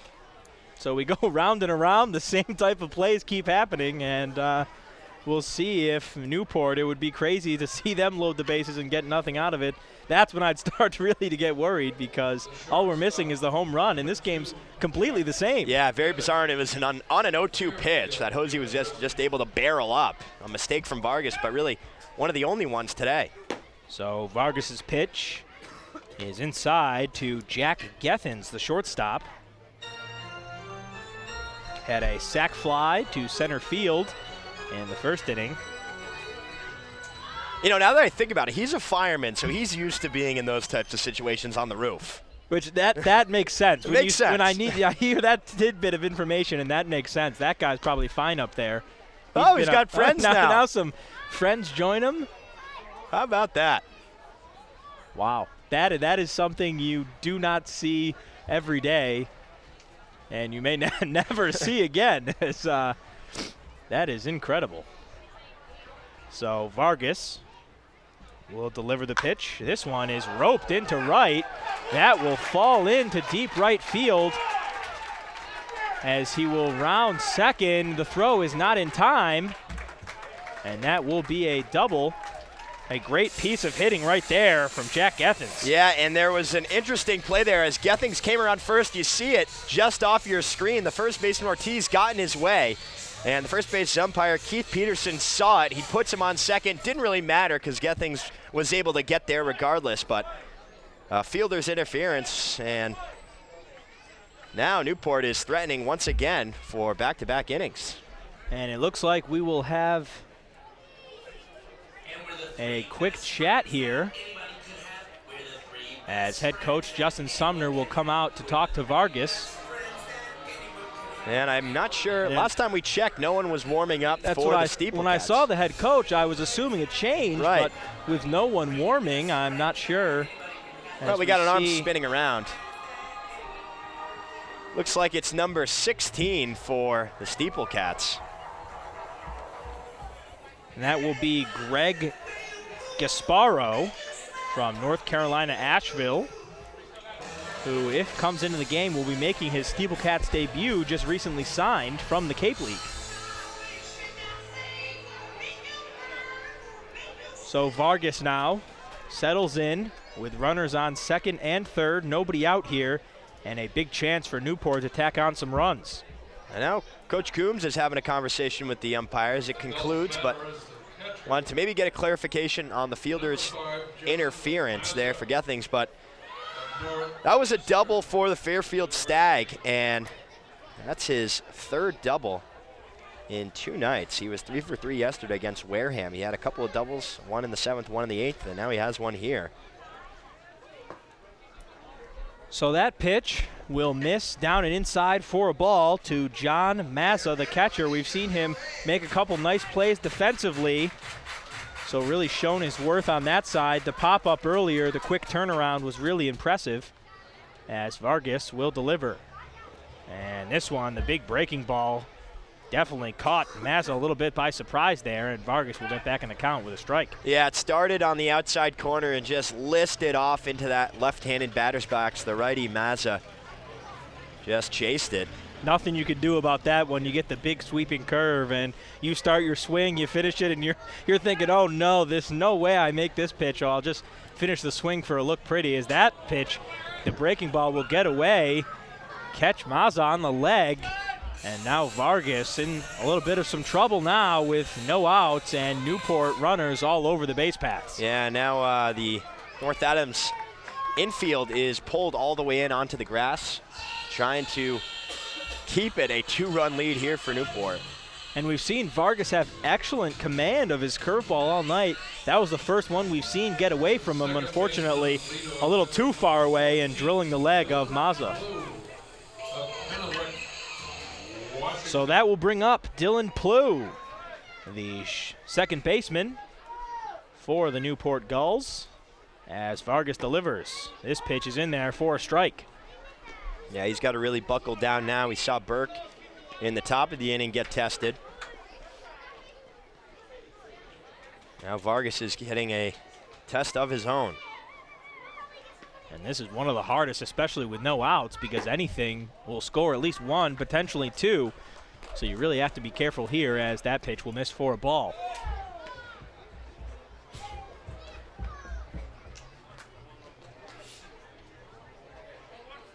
So Vargas will take the sign from Ruiz and deliver the pitch. And this one is down in the zone. Breaking ball misses for a ball. A lot of good energy here at Cardines tonight. A lot of young kids running around. You can see them just right up against the fence there behind the Newport players on deck, trying to get as close to the action as possible. And a beautiful field. I mean, the green literally gives me a feel as if I'm sitting in Fenway Park. As this one is drilled to Owens, he will throw over to Jablonski. The throw is in time, so a great double play there. But with the bases loaded, Newport will score 1, so they extend their lead now to 3-0 over the SteepleCats. Yeah, 4-6-3 double play. Nice job by Owens and Jablonski, able to spin it. And, 3-0, but you'll take the 2 outs because it could have been even more trouble, as Harvey scored from third base.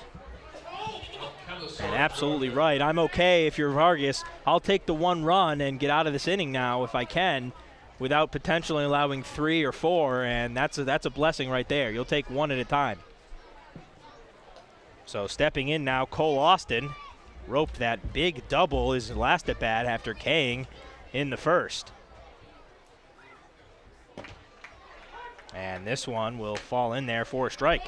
Yeah, he's like that curveball a lot. We've seen him rely heavy on it as they've jumped all over the fastball, so keep him guessing and try to go to the breaking ball as the pitch. And this one is skied to left. Running back is Delaney, not in time, and that will be gone. What a shot there from Cole Austin. It was right off the bat down the left field line, and he sent it into the playground. A little souvenir for the kids playing out there tonight. But Newport gets 2 more, and they lead at 5-0. So with another big swing of the bat, Newport extends their lead on another home run. And that one, again, just got away from Vargas as we see head coach Justin Sumner come out, and it looks like that will be the end of Vargas's night. A fantastic swing. Cole Austin saw the breaking ball early, and you got to be sitting fastball if you're him right there in the batter's box. Sees it, makes a great adjustment, and absolutely gives that ball a ride it will not forget. Yeah, and that was his 2nd home run of the season. He had one against the Schooners. It was a 2-run shot as well, part of that 11-run 2nd inning. So the change for North Adams as Vargas will exit. Overall, not a horrible day if you take out those 2 home runs that kind of got away from him. He's done a decent job, but now we will see Greg Gasparo from Pennington, New Jersey, the 6-foot junior from North Carolina, Asheville. And we'll see what he can do here as this game has been going in the Gulls' favor. You see the release of Gasparo is almost at a high 3/4 angle. He throws his weight back and delivers, so definitely the velocity is there. Yeah, very quirky left-handed pitcher, and you got to imagine that he gets a lot of run on his fastball, so going to be interesting to see how Newport adjusts. The final stat line for Stanley Vargas, he went a good 3 2/3 innings, and he gave up 5 earned runs, and those 2 home runs really hurt him. And that's what you're going to look back at and say the first one just got away from him. The second one was just a great swing and adjustment from Austin. So besides that big hanging curve he left hanging the first home run, the other one is just, all right, you know what, he got a great swing on that ball, and there's almost nothing I can do there. Yeah, and both of those home runs came with 2 outs. So it's one thing that we talked about a little bit in the pregame show, especially when I was talking to Coach Coombs. You know, how nice is it as a manager to see your team be able to produce runs with 2 outs, and everything that they've put up so far in this game has been with 2. And that's exactly, if you're head coach Justin Sumner for the SteepleCats, you got to be looking at your guys and saying, that's what we got to do right there. See, they make the adjustment, and it's a great job. So when you get runners over the base pass, instead of straining them, not trying to do too much, keep it simple, relax, make a great swing. And as we saw, the opposite of the script, North Adams getting no runs with the bases full, and Newport really doing their damage right there. And Newport now has a 5-0 lead, but it was 11-0 against Mystic, and the Schooners were able to claw all the way back, so this one is far from over. In the game of baseball, it is not over until that last out is recorded, so this one is fouled straight back. Thank God for that beautiful mesh right there, or else I would have been toast on that one. Maybe a couple of holes in the fence at Cardines. No, I'm just kidding. Very well protected here behind the plate. Cardines opened in 1908. As Gasparo's pitch is fouled straight back, and if the first one didn't hit me, that one for sure would have, as that was directly at me. So we'll see. Now down 0-2 with the count. If Cody Hosey can put a pitch. As we mentioned, he had that huge home run to left earlier, as Gasparo's pitch is inside for a ball. Yeah, he had the 2-run shot last inning and walked in the first, so 1 for 1. 3 home runs on the year for the Tulane University product. Gasparo delivers. This one is outside for a ball. Guardians Open, it was originally railroad employees that cleared up this land so they could just play ball. Had a little 6-team league here in 1908. That's incredible. As Gasparo misses for a ball, so the patience of Hosey paying off now and has worked his way back to a full count. Some notable Guardians alumni: Jimmy Fox, Larry Doby, Lou Gorman, Satchel Paige, and Babe Ruth. And that one will be in the dirt, but it does get a hold of Cody Hosey, which will put him on first base. And the relief for North Adams in their first couple of games has not really done a fantastic job early jumping out of the bullpen. We saw in the first game some troubles. In the second game sort of followed that up. So you wonder here now if Gasparo is sort of feeling some of that pressure coming out of the pen as the pitch is down for a ball. Yeah, in yesterday's game, 4 pitchers thrown for North Adams. It was Landis who came in after 3 innings. And a big swing right there, but not in time. As you mentioned, the velocity of the fastball of Gasparo, and that one easily was cranked up, blows it right by Dalton Reed. So Reed with a ground out to first base and a single in his 2 at-bats takes this one outside for a ball. Reed previously played at Seminole State. Now he's committed to play at the University of Kentucky next season. And that one is down low for another ball.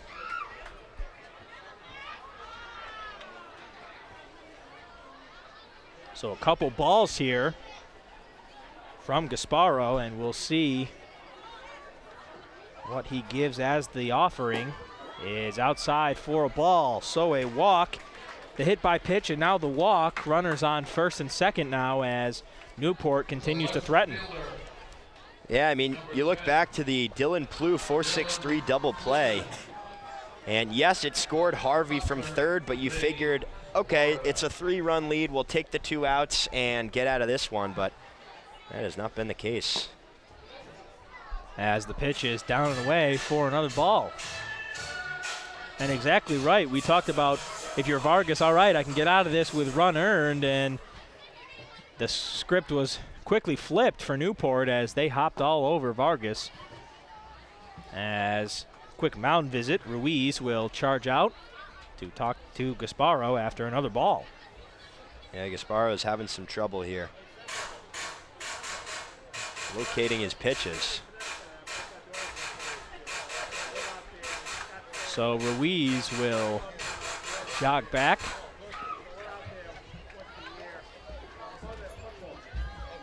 Sporting that crimson catcher's gear from St. Thomas Aquinas College.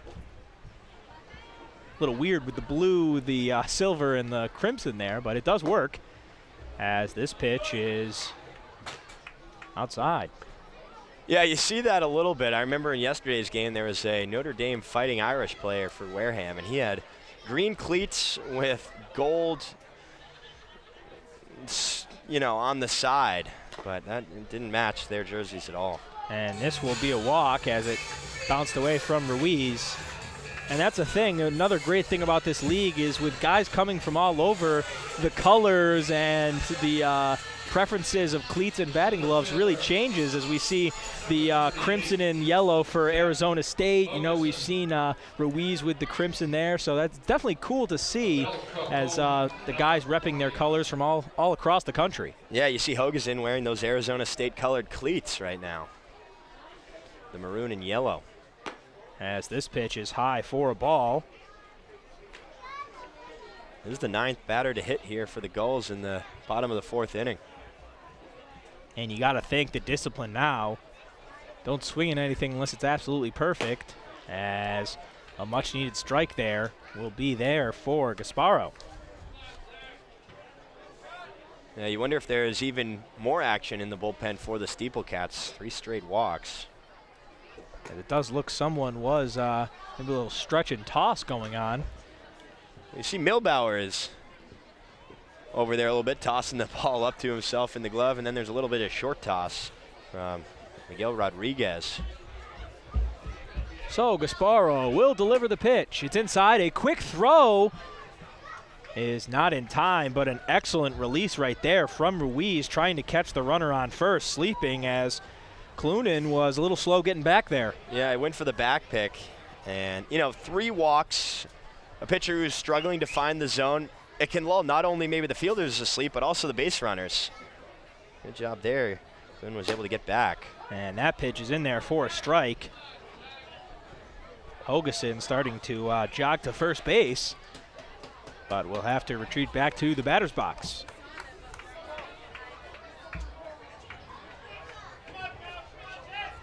So Hogeson, as the runners go, has swung on and missed. So Gasparo with an excellent K right there to get out of the inning. But the damage was done from the big fly. Cole Austin with a big home run as Newport extend their lead to 5-0 over the SteepleCats. We will be back to beautiful Cardines Field in a moment. We would like to thank DreamBat Company, an official partner of the New England League, for their support and sponsorship of our postseason awards. DreamBat Company has been a proud partner and supporter of the New England League since 2010. Visit dreambats.com and enter coupon code NECBL20 for 20% off your entire online purchase.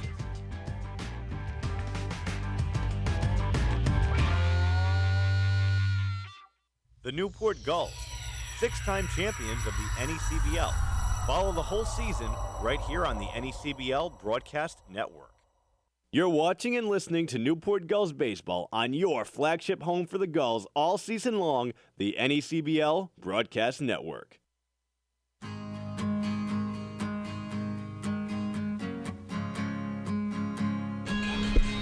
And welcome back to Newport, Rhode Island, as the sun is beginning to set. A beautiful scene looking out in center as the Newport Gulls have been all over the SteepleCats 5-0 now, and we've seen the home runs be key to offense. The only real ray they've got across the board has been by the big flies, and those Gulls hitters have done an excellent job of teeing up some baseballs. Yeah, and it's been 2-out hitting that has been key for Newport.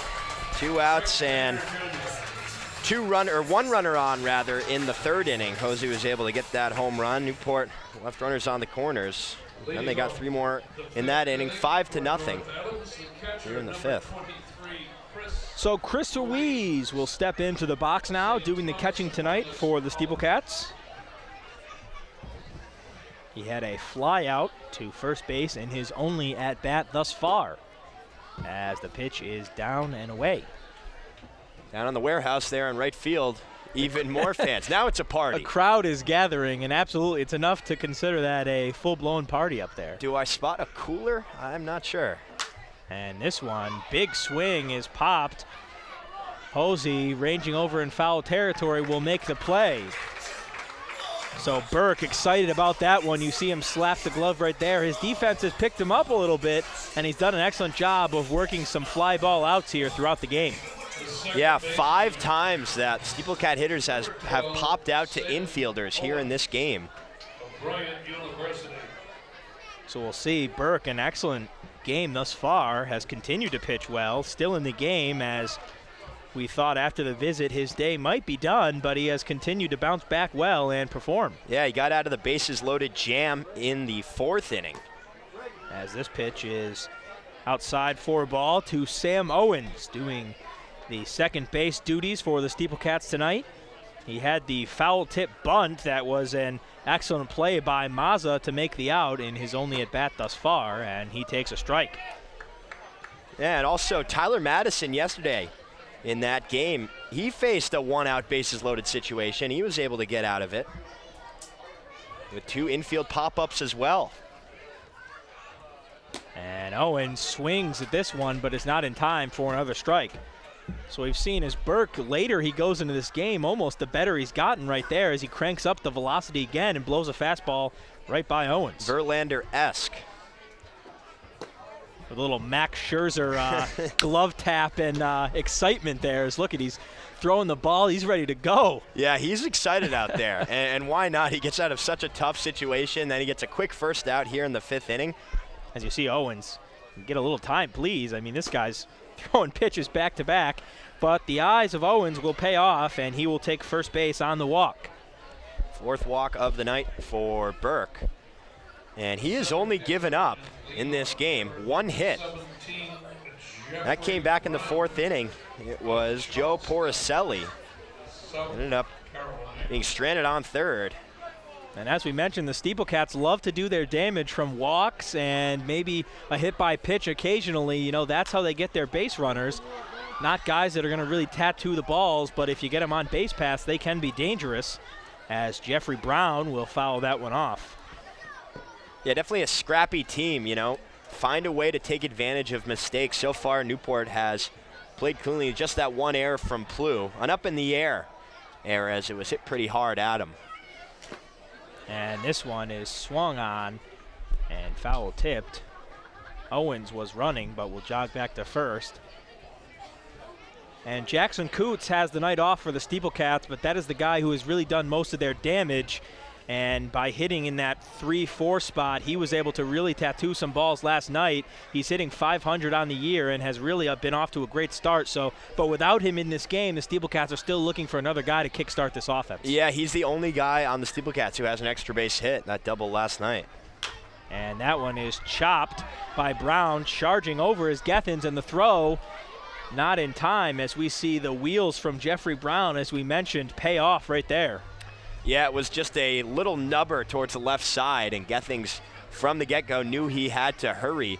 As you see right there on your screen, he's charging it, and he's able to glove it and make the sidearm throw, but just too much speed there. And it's a Brown. quick throw right there. It was a very quick transition, so if that's anyone else but Jeffrey Brown, that's an out. But Jeffrey Brown, great job right there, which brings up Joe Porcelli. So with one down now, the SteepleCats with runners on first and second, looking to get back in this game. Yeah, Brown had 20 stolen bases. That was first on his team at the Citadel.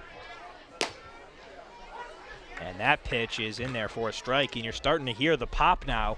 Burke is starting to dial it up the later he goes into this game.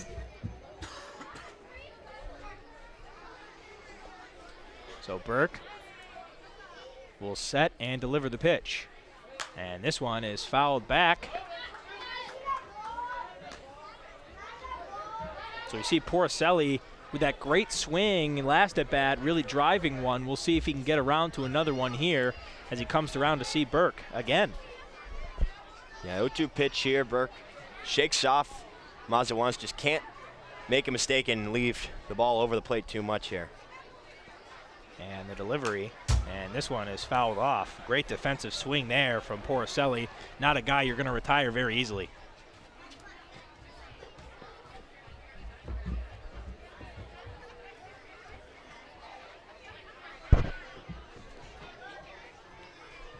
So Burke will settle down. And the 0-2 pitch is inside for a ball. Mazza really liked that spot, held it for a second, but unfortunately does not get the call there. Yeah, I think by the time that Mazza caught it, it may have been in the zone, but when it first crossed home plate, it was a little bit inside. So Burke now, the 1-2 offering, and Porcelli will step out and call time. Porcelli now in a big spot as the SteepleCats are threatening and can use the runs here. Burke's delivery. And a breaking ball he left hanging in the zone. Porcelli in front of it by a tiny bit. Roped it hard, foul. And that's the one you can't leave hanging right there. Yeah, it was a similar type of pitch that he was able to put into fair territory into left field last inning. So Burke with, again, the 1-2 offering. Looks back and delivers. And this one is drilled deep to right field. It will be off the wall as runners will advance. And a great piece right there again from Joe Porcelli now. A long single as long as they come off the wall. And now the SteepleCats, with the bases loaded, will bring up Chad McDaniel. Yeah, that's a Cardines Field single right there, and there was some traffic on the base pass. Sam Owens, who was at second, is only at third right now. He had to wait to make sure, only one out. Just a tough read off the bat. It was Austin who was chasing it down. And you see Justin Sumner giving him some words right there. And that's one where, you know, you're down in this game. You'd like to get at least one run on the board here to give your guys a little momentum boost. But with the Cardines field, right field hop, it's almost not routine to send him there. Yeah, you know, there's so many quirks as looks like we're going to have a pitching change here. Mike Coombs coming out. It'll be Augie Milbauer.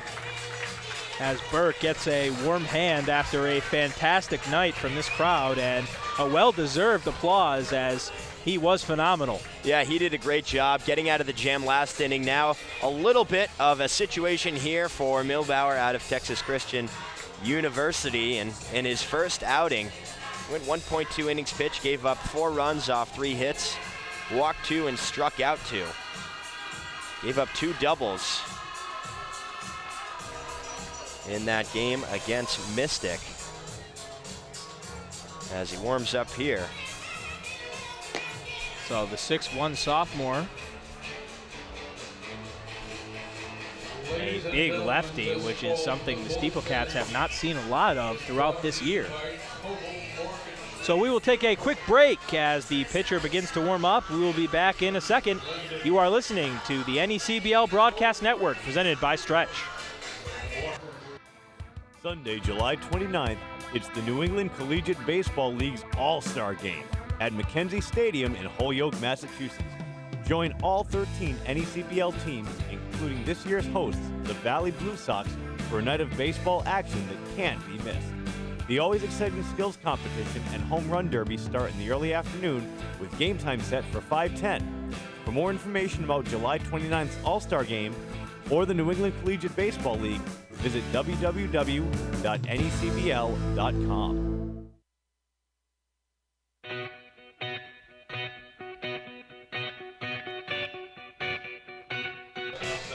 And welcome back to Cardines Field. A new pitcher now for the Gulls as Austin Milbauer will start his night for Newport. I don't even know, I don't know if I want to even take a shot at where he's from Wisconsin. That is a mouthful. Mukwonago is my go there. Mukwonago. That's a mouthful. I think that's pretty accurate. I had to sound it out phonetically in my head before I let it loose.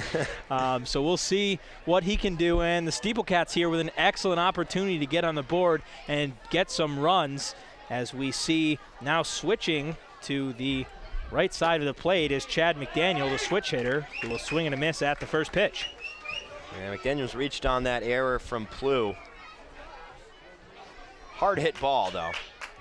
So North Adams, last time they had bases loaded, they weren't able to tack any on, and they hope to change that as this one is drilled back foul. Seen a lot of those tonight. You know, here at Cardines, you'll see sometimes that wood may fall off after there's a foul ball hit. Right. It hits the right spot. I think that was a little pollen there that trickled down, but it was a little weird for me to look at first. As Milbauer will step out as the time was called from McDaniel. Not something you see a lot, a switch hitter, and very rare, but also very valuable. Yeah, if he can do it, certainly is. And that one he will take for a strike. So Milbauer comes in and gets a huge strikeout to try to limit the damage. As you see there, McDaniel, a couple words for Delaney, probably telling, hey, look out for this and this from Milbauer. Yeah, now 2 outs here. And you look back, the leadoff guy, Chris Ruiz, he was put out by a pop fly to Hosey. And it's been some trouble since, but we're trying to work through it. As Milbauer's pitch is down for a ball. So almost similarly, just with one extra out, we've seen almost this exact situation now. I feel like we've been doing that all game. But Evan Delaney now with a chance. I wasn't even going to say it. I mean, I saw your look at me. I was like, I'm going to say it if he won't. This one is skied once again. And Hosey will make a play, but it'll be Mazza who eventually tries to stab at it, but that ball will fall foul. And that's a tough play, long range there for Mazza. Yeah, he's been busy so far tonight. A couple of putouts for the Northeastern catcher here playing for the Gulls, but just lost that one a little bit. And, you know, Hosey coming in from third, it may have been his ball. It's just a little bit easier. Right, I was going to say, it's a much easier play to range in front of the ball from third than let your catcher sort of backtrack it over the shoulder. But it looked like that Hosey was called off because he kind of rounded almost to the pitcher's mound. So I wonder if Mazza called him off there. Yeah, and he is a very good defensive catcher, so uncharacteristic. Can't make the play there, but Milbauer still has 2 down. So Delaney with a big bailout there, and he'll look to give the SteepleCats a run on the board as that pitch from Milbauer is down and away. Milbauer 1-1 at TCU, 23 appearances, no starts. At a 1.59 earned run average, that was 4th out of all the regular pitchers over there for the Horned Frogs. And he will deliver, and this one is popped up to right. Under it is Austin, and he will make the play. So the SteepleCats, for the second time in this game, load the bases full, but can't do anything with it. And unfortunately, the game remains 5-0 as the SteepleCats once again cannot put anything across. A great job in relief there from Austin Milbauer. So we will take a quick break and welcome you back to Cardines Field in a moment.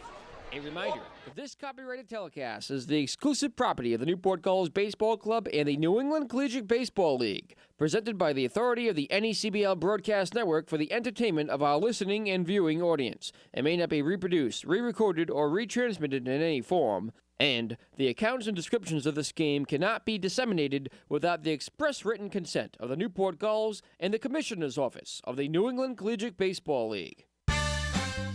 Hey, Gulls fans, DVDs of all home games are available. To order copies, email broadcast@newportgulls.com. All DVDs include a full pregame show, postgame show, 5 high-quality cameras, and exclusive player interviews. Everything you know and love about Newport Gulls baseball. For more information, email broadcast@newportgulls.com. Don't miss your chance to own a piece of the 2018 Newport Gulls season.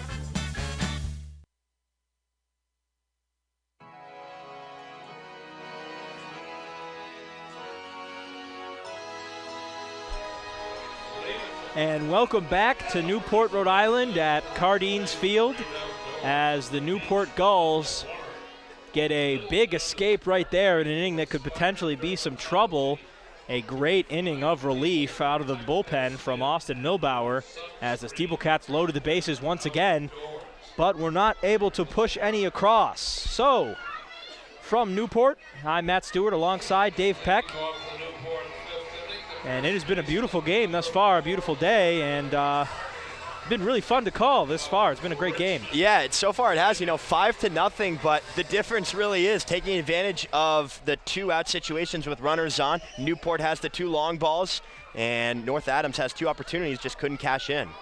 And that pitch is down and away for a ball from Gasparo. Interesting song choice there. Brings me back to a throwback of some 2K baseball in 2K12. For all of those who get the reference, as that pitch will be in there for a strike. We got it all. Anything. I love to mix it up. A lot of old rock, maybe.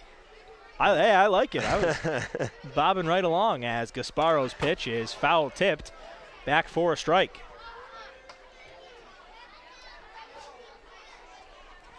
Still a lot of fan retention here at Cardines. Not unusual. A nice Friday night. No school tomorrow. Tonight you can definitely spend at the ballpark for a long day.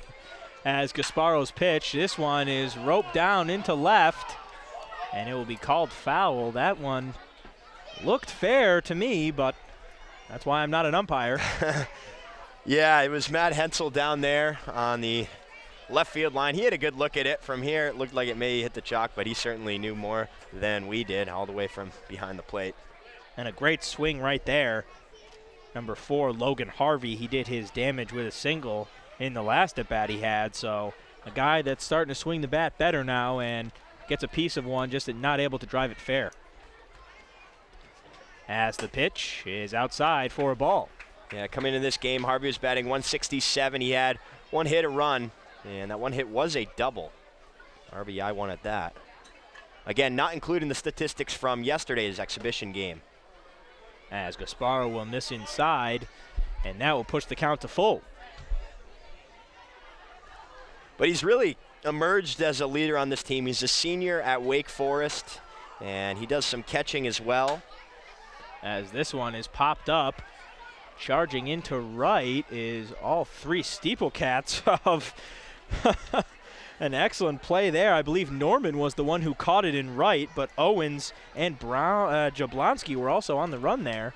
a little bit of help from Ortiz. Looks like Norman there off the wall, maybe a little kick there. But a tough play, obviously, in right. And I'm sure those fans up there got a great view of that one. Yeah, that was close to seeing them. And nice job there. There's no space between the warehouse and the line. The warehouse is the line in right field, so Norman did a good job playing that one. That is tough and not something you're used to playing, especially as a guy who's probably never played something as a wall like that. A great adjustment there to make the catch. So Gasparo's pitch is in there for a strike to Jack Gethens, who has really helped the Gulls on both sides of the plate thus far. He's made a couple nice plays at short, and the big double last time he was in the box. The pitch is ground to third. Nice play right there from Porcelli. The throw is in time. And we've seen Porcelli all night make some great defensive plays there at third, and that was another one where it took a quick hop, but he's able to field it out of the glove and make a great throw. Yeah, he was able to get Mazza back in the third inning. This time does a good job getting his body in front. It was hit relatively hard and, maybe a little spin on it off the end of the bat and hit the other way, but he was able to scoop it up and make the nice play. So John Mazza will come to plate. First pitch is drilled deep to center as Jeffrey Brown was able to block it a little bit from getting away from him, but the first pitch, and Mazza jumped all over that one and hit it pretty hard. We've talked about it. Mazza is aggressive at the plate, wasting no time. He wants to jump on that first pitch fastball. You hear it a lot. Maybe that's the first fastball you'll see, maybe the best pitch you'll see. And, perhaps as we get more into the NECBL season, pitchers may kind of learn tendencies of other batters, but Mazza's certainly aggressive. And the pitch from Gasparo is down for a ball. So Dylan Plew now steps into the box. He flew out to center field in his first at-bat. A ground out to short the second time. And the third time he grounded in that double play, which we thought was going to almost end the inning before Newport hit that long fly ball to add two more onto their runs. Yeah, Plew's still looking for his first hit of the game. He comes into this matchup batting .222. And Gasparo's pitch is down for a ball. So Gasparo, struggling a little bit to find the strike zone, has gotten some ground outs, which have been key, and his defense has been there to pick him up, but a couple of walks hurt him last inning. As he will set and deliver. The pitch in there for a strike, and that's a great location right there with an off speed. Looked like a changeup, and that's exactly where you want to throw that pitch. Yeah, that was a nice one. Left-hander on a left-handed hitter. Breaking ball starts in, looks like it might hit you in the shoulder, then just breaks back into the middle of the plate. The offering, grounded to first, and fouled is the call from the umpire. Yeah, it looked like it maybe hit off his foot. Got a piece of him, as it bounced up, as that will not feel good. And see him skipping a little bit after he hit that chopper. No Evo shield, no leg pad, no nothing for him, so on that leg.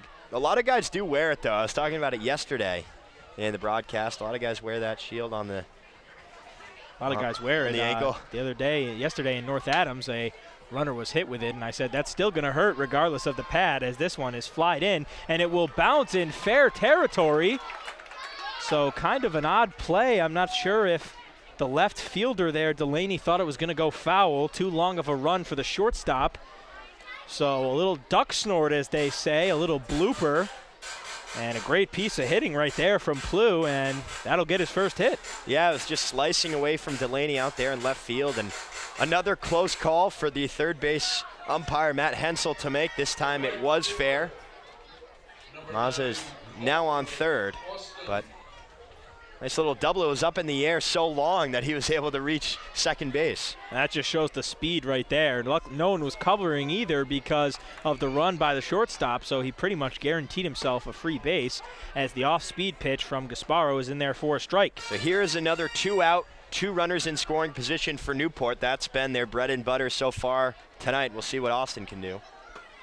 As the pitch is down and away, Austin, as you mentioned, to see what he can do. Last inning, he gave us a nice a nice show of power as he blasted the home run deep to left. as Gasparo delivers the pitch. Up in the zone for a ball. And I look out there in left field, still some kids playing on the swing. They most likely know that number 9 is up, and they may have another souvenir. We'll see what happens. And the pitch inside for a ball.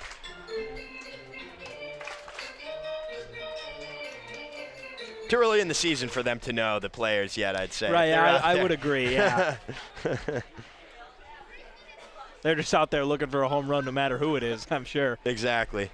As Gasparo's pitch thought about for a second by Austin, but pulls back, and that will be a walk. So here is the bases loaded, Cody Hosey. This guy has been lights out with 2 outs. 2-run home run in the 3rd inning. Yesterday he had the 2 RBI single. And this is not the guy you want right now to be up with the bases full, a guy that with one swing of the bat could easily put this game almost out of reach for North Adams. And the pitch swung on and missed, and he was looking aggressive right there. He no doubtably wants to hit another homer. Yeah, it was an aggressive swing for sure. Chased the high fastball, but, you know, why not? You have 3 on the year. As Gasparo will deal the pitch. Misses the outside corner for a ball.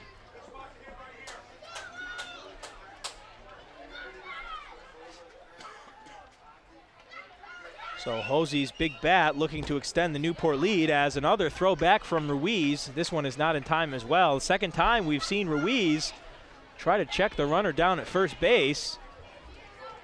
It doesn't seem like Ortiz is ready for it, and maybe he's trying to disguise it so much, but he's been late to go over to first and cover the bag. If he's selling it, he's done a fantastic job. As Gasparo's pitch is down and away for a ball.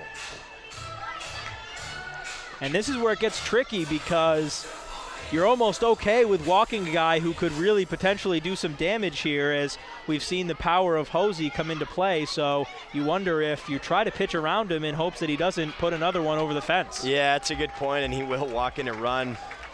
You know, maybe you go to the breaking ball and try and fool him and test your luck. If it doesn't go your way, you walk in and run. But, you know, that's, I guess, what happened right there. So Newport, with the walk, will bring in another run, extending their lead now to 6-0. And with 2 out, runners still all over the base paths.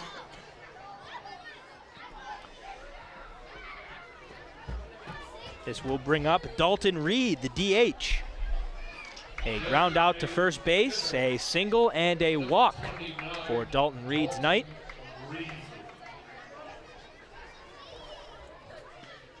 As Gasparo will give the first pitch. It will be down and away for a ball.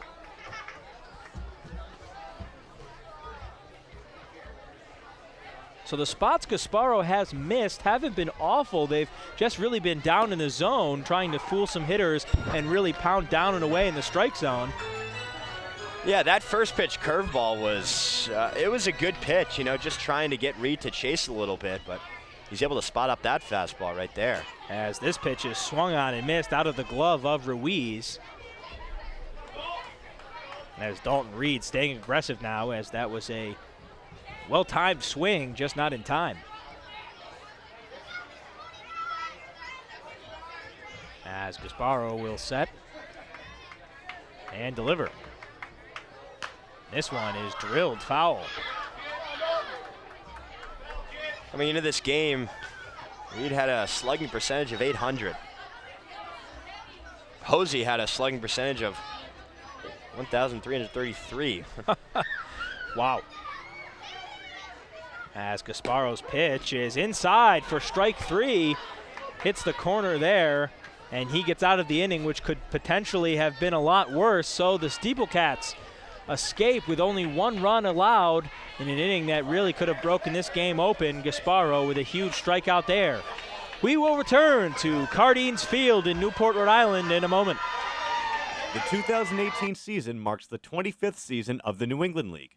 Founded a quarter of a century ago, The New England League has distinguished itself by offering a summer collegiate baseball experience unlike any other. The New England League has long prided itself on its ability to transcend communities with the region's love of baseball, a common denominator in all walks of life, combined with some of the nation's elite up-and-coming prospects who share one common goal. Together, we all make baseball and our communities better thanks to a passionate fan base and the dedication of each of our member franchises, from host families to volunteers to front offices and everyone in between. Thank you, fans, for 25 amazing years of the New England League, and here's to many, many more. NCTV 18, Newport County, the World Wide Web, and on DVD. This is Newport Gulls Baseball on the NECBL Broadcast Network.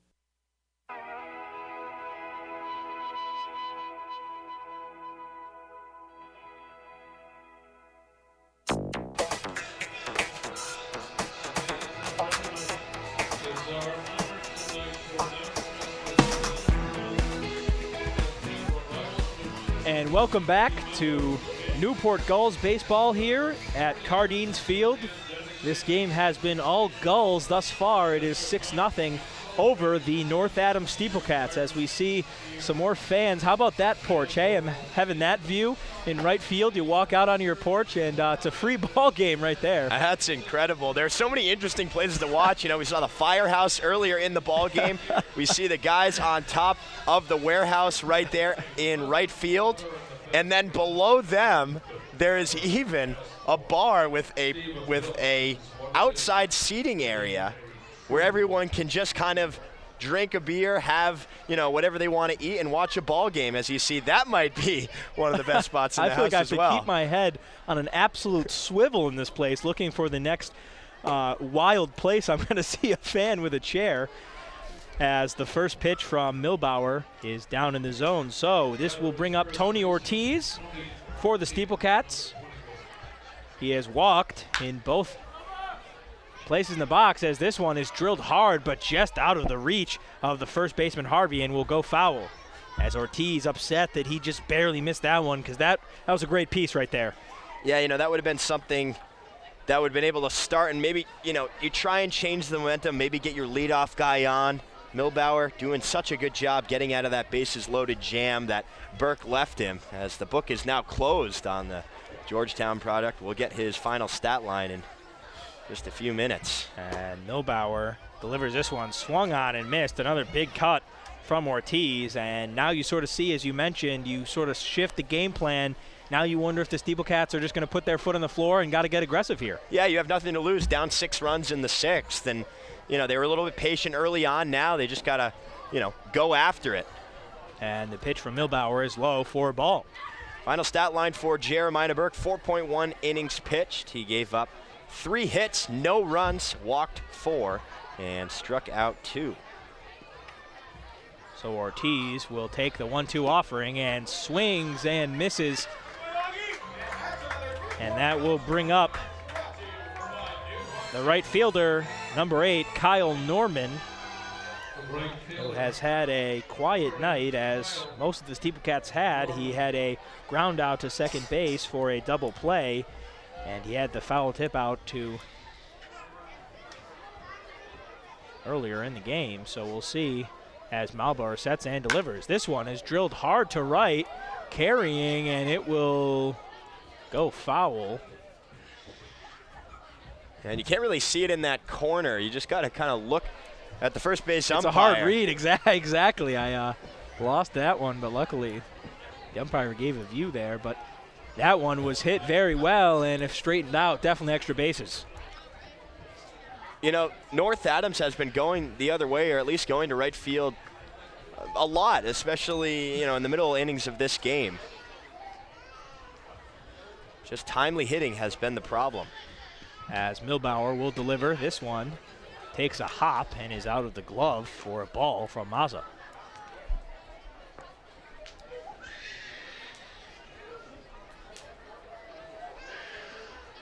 As we step in, and this pitch will also be down and away for a ball. So Kyle Norman showing the discipline here after hopping over the first 2 pitches.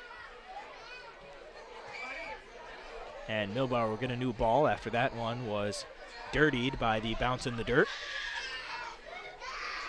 As the baby is upset at that call. It's getting late. It's getting a little late. You're right. It is a little late for a baby, as this one is foul tipped by Norman out of play to third base side. Must be, a little upset that the SteepleCats couldn't take advantage of the bases loaded situation or something, but he's not the only one.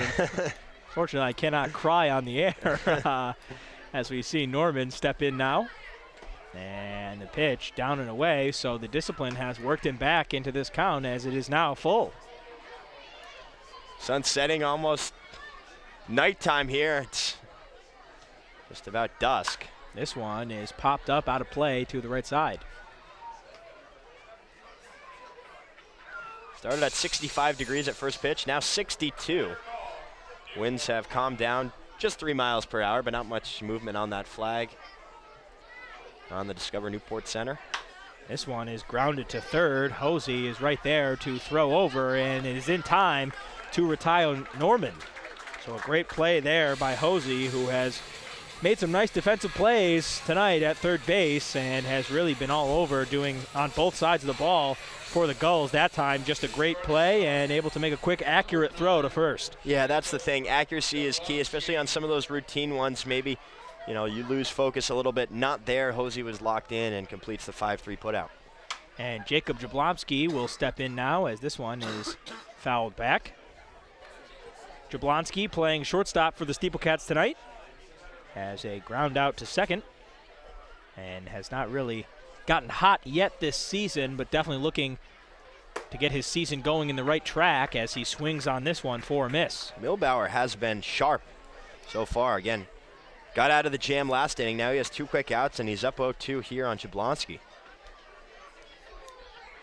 And this one is down in the zone for a ball.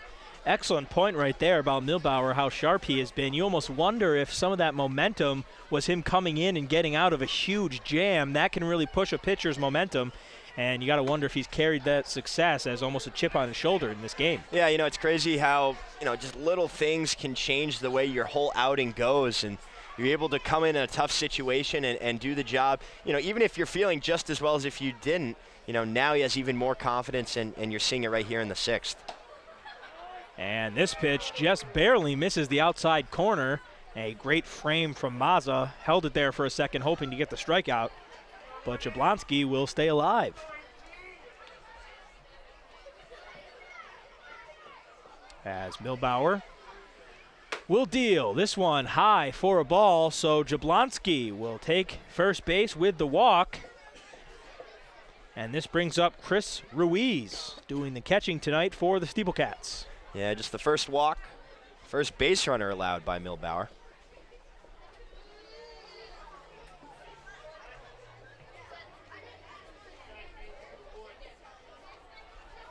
Ruiz's night has not gone exactly according to plan. A fly out to first base and a fly out to third, but an opportunity here to push the runner Jablonski over and potentially start something for the SteepleCats as this game winds down in innings. And Milbauer's pitch is swung on, foul tipped into the glove of Mazza. He's been starting with the fastball a lot, just challenging North Adams to try and catch up to it, and a lot of foul tips here. We have seen a lot of foul tips as the North Adams hitters are really not expecting that big fastball first pitch and trying to make an adjustment to it as Milbauer's pitch is down in the zone for a ball. Yeah, it goes a little off speed there, trying to get Ruiz to chase on the low and outside changeup. Can't get it there.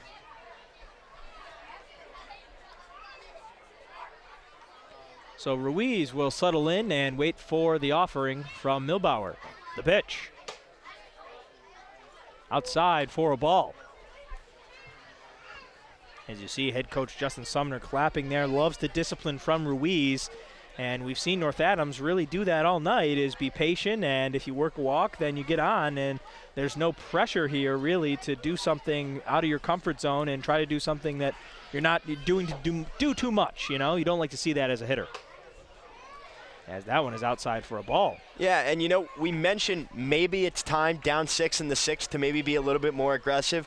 that doesn't mean help out the pitcher. That doesn't mean chase at balls in the dirt. It just means, if you see one that you can really get into, try and hit it into the gap, try and hit it for extra bases, because singles at this point aren't necessarily the best way to go about calling back into this game.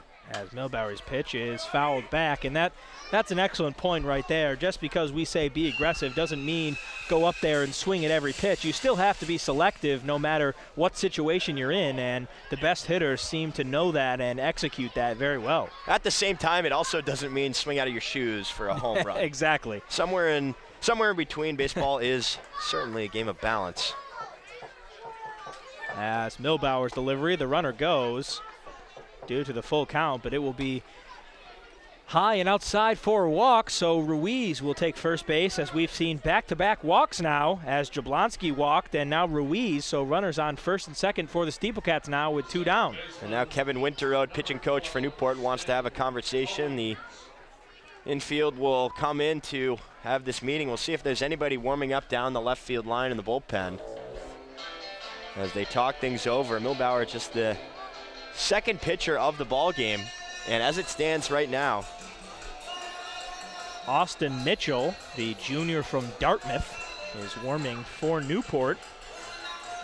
And it makes sense because even as well as Milbauer has done as a late reliever,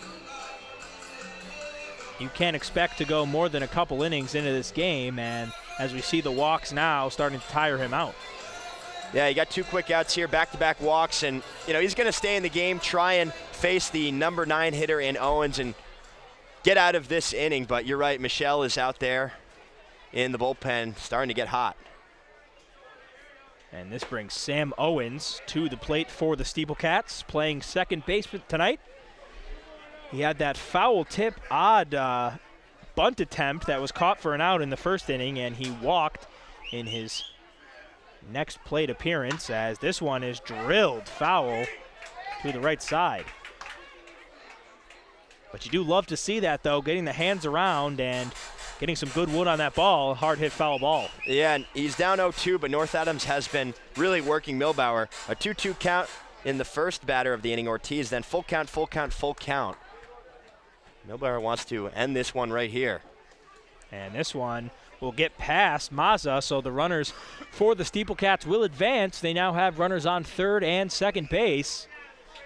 And you got to wonder now, with the discipline of North Adams, that can get to a pitcher's head and really start to mess with him, as you sort of have to pitch your way out of a full count. Yeah, he's just got to buckle down. Clearly right now, the past 3 batters, he hasn't had his best stuff, but he's had it earlier on, so he's just got to find a way to get it right here. Owens will pop this out to right. On the run is Austin, and a diving catch. Yes, he did. So a great diving catch there on a hard hit ball that potentially was going to score 2 for North Adams.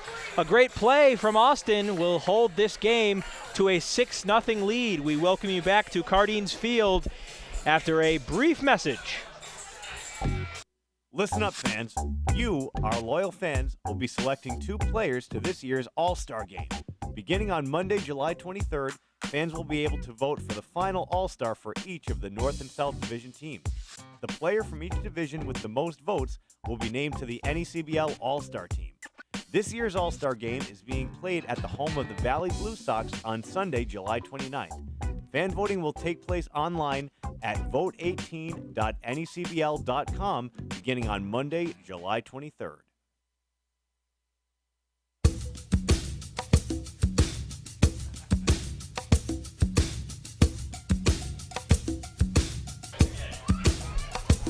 And welcome back to Cardines Field in Newport, Rhode Island, as the Gulls have held on to their 6-0 lead. We now turn it over to Arm Layton, the Gulls field reporter, for a look around the league. A lot of runs around the NECBL tonight. The Valley Blue Sox lead Winnipesaukee 12-4. Danbury Westerners are leading Ocean State 6-3. The Keene Swamp Bats lead 10-5 in the bottom of the 7th over Upper Valley. And the Plymouth Pilgrims lead 3-2 over Sanford in the bottom of the 3rd. Thank you, Aram. And the runs have not been hard to come by in this one. A couple of big fly balls have put the Gulls up big, and that's really been the way they've done their damage, loading the bases and walking in a few, but the fly balls have been key to breaking this game open. Yeah, and they both came with 2 outs. It was Cody Hosey who had the 2-run shot in the 3rd inning, and then that 4th inning where Newport scored 3 runs, Cole Austin with a home run of his own, and then they were able to tack on 1 more by manufacturing after the double from Plu and the single from Mazza, but it's 6-0 here, and we're getting down to it, but should be a fight all the way to the end if I were to guess in summer collegiate baseball. And we have a pitching change here for the SteepleCats. Miguel Rodriguez from Miami Gardens, Florida, the 5'8" junior from St. Thomas University, will take the hill for the SteepleCats. So definitely has some velocity as you hear that pop there. A guy that can really rear back and throw the ball. We'll see what happens here as due up for the Gulls will be Dylan Clunan, Zach Hogeson, and Logan Harvey.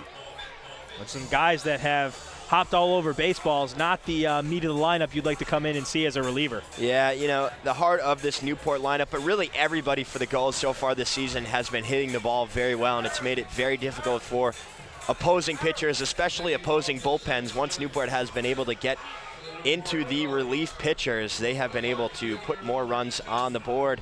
And Rodriguez this past spring had a 1-0 record, 70 appearances, 2.54 earned run average, which was 2nd for all pitchers over 10 innings pitched.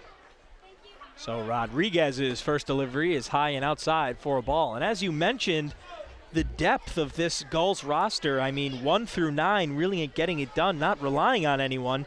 And that's how you win ball games, is when everyone on any given night can do damage, and that's what we've seen here tonight. As this one is fouled straight back. So push the count now to 0-2. Rodriguez done a nice job here of throwing hard strikes, as we've seen. The first one being a ball, but that one came back with some velocity and a tough swing, just barely able to foul it off. The pitch will be down in the zone for a ball. Looked like it nicked the shin pad of Ruiz and took a nice hop there down almost by the dugouts. Yeah, here in the 6th inning, 8 out of 9 batters for Newport all have a hit. So just 1 more. And a big pitch right there, swung on and missed by Clunan. Definitely one he would want back. That is a big-time swing, but Rodriguez has shown some good stuff with the fastball now in these back-to-back pitches. As he will deliver, and this one will miss outside for a ball. Final stat line for Gasparo, 2 innings pitched, gave up 4 runs, all of which were earned, 5 hits, walked 4 and struck out 2. Faced 16 batters in the outing. And the pitch from Rodriguez. Down in the zone, but a great piece of hitting right there as it is drilled in between short and third into left. So a nice piece right there, as that's a tough ball to hit down in the zone, almost a golf type swing, but excellent contact and a nice piece right there. Yeah, that was great out of Clunan. It was a 3-2 count, 2 strikes, so the key here is hit it the other way. In order to do that, you have to wait and let the ball travel deep. He did just exactly that and was able to slice one into left for the single. And if you're Rodriguez, you just got to shake your head because you placed that ball perfectly, and the batter just makes a great swing as this pitch will nick Hogeson. So Hogeson will take first base on the hit by pitch. Second time tonight he has been beaned. So no doubt that will feel great tomorrow for Hogeson. As now it brings up Logan Harvey. They've been going after him. Yeah, if you can't beat him, you got to beat him, right? And the pitch is down for a ball. Now I'm looking at the warehouse there. I know we keep bringing it back, but now they're just hanging out, legs over it. Yeah, that's the most risky thing I've seen all night. Holy cow. And this one is popped up under it, and charging in is Delaney. He will make the play. So that will retire the first Gull. Great piece of hitting. That sounded great off the bat. Unfortunately, just got under a little bit. Yeah, it looked like maybe Delaney lost it in the light for a second. He had a hard time locating. He was able to find it, and then you saw him run in pretty quickly and settle under for the out. Shortstop, number 2, Jack Evans. And that is just wild. The dangling your feet is off the field house is quite risky. There's a dog up there as well. So not something you see every day, as this pitch will be in there for a strike from Rodriguez. Must be well trained, you'd hope. You do hope, with the edge being right there. We have a guest in the booth now. My pal Gully Jr. As this pitch is drilled, thrown by Ortiz over to second base, but not in time. So the SteepleCats will get one down here, and a nice relay by Ortiz to get one, but not in time for the double play. Yeah, they're able to get one here, but Newport has runners on the corners. See what they can do with 2 outs.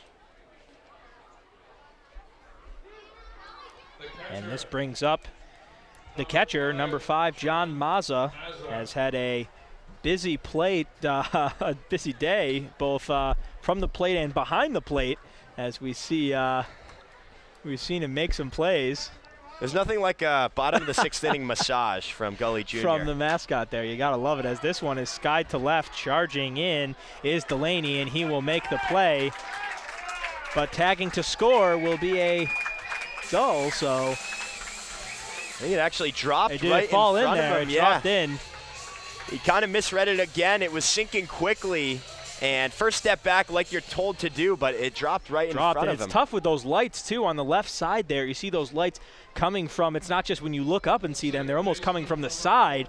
So that is a difficult read, and that will score another one as the Gulls advance their lead now to 7-0. Second hit of the night for Mazza. As Dylan Plew steps into the box. He had that big double in his last at-bat. As Rodriguez now will settle in. 2 down, runners on first and second for Newport.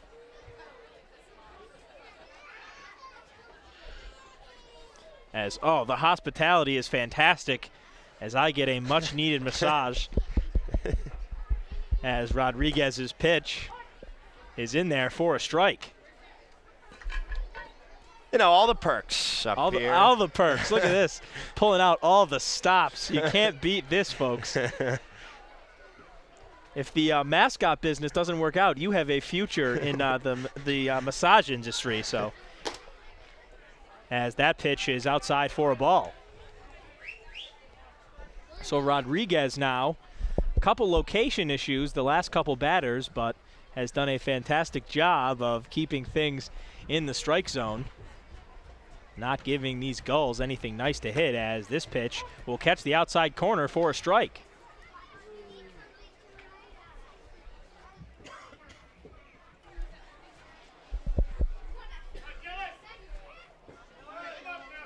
So Rodriguez, runners on first and second. 2 down here, looking to escape. And the pitch is down and away for a ball. That was good discipline there. You know, it started, maybe looked like it was going to be a strike, but it dropped off, and Plew was not fooled on the curveball. And it's one of the few breaking balls we've seen tonight from Rodriguez, and that one was just out of the zone.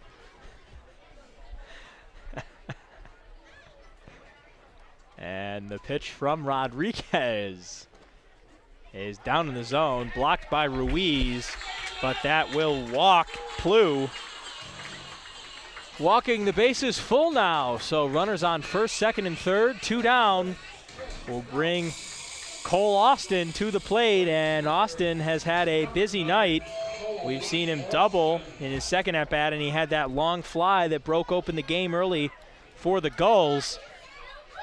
So we'll see if he continue the hot streak here, as the first pitch from Rodriguez is down for a ball. One of the things that's impressed me the most with Newport is just the way they've been relentlessly putting up runs inning after inning, especially in these middle three when it's so easy when you have a lead to maybe sit back a little bit. They are not doing it at all. And that pitch is swung on and missed. And absolutely, you talked about the aggressiveness on the base paths, but that sort of translated to the plate as well. And that's definitely great for a team to see is when you get up a couple, it's, all right, let's not let them come back. Let's put this game away. And that can change the momentum as this one is fouled back right at us for a strike. And the other thing that, I just like to bring up is Cody Hosey, who was drafted by the Royals just a couple days ago, a great player at Tulane, one of the leading hitters for Newport. He was talking to the hitting coach, Greg Grawl, before the game, talking about how he needs to find an approach up there and figure out what he's doing. So if he finds that, if he hasn't already, that's a good sign. But, you like to see that they're always trying to get better, even when they're already having success early on in this season. I was going to say, if he has not found it tonight, I don't know if there's anything to find, because tonight is the night for him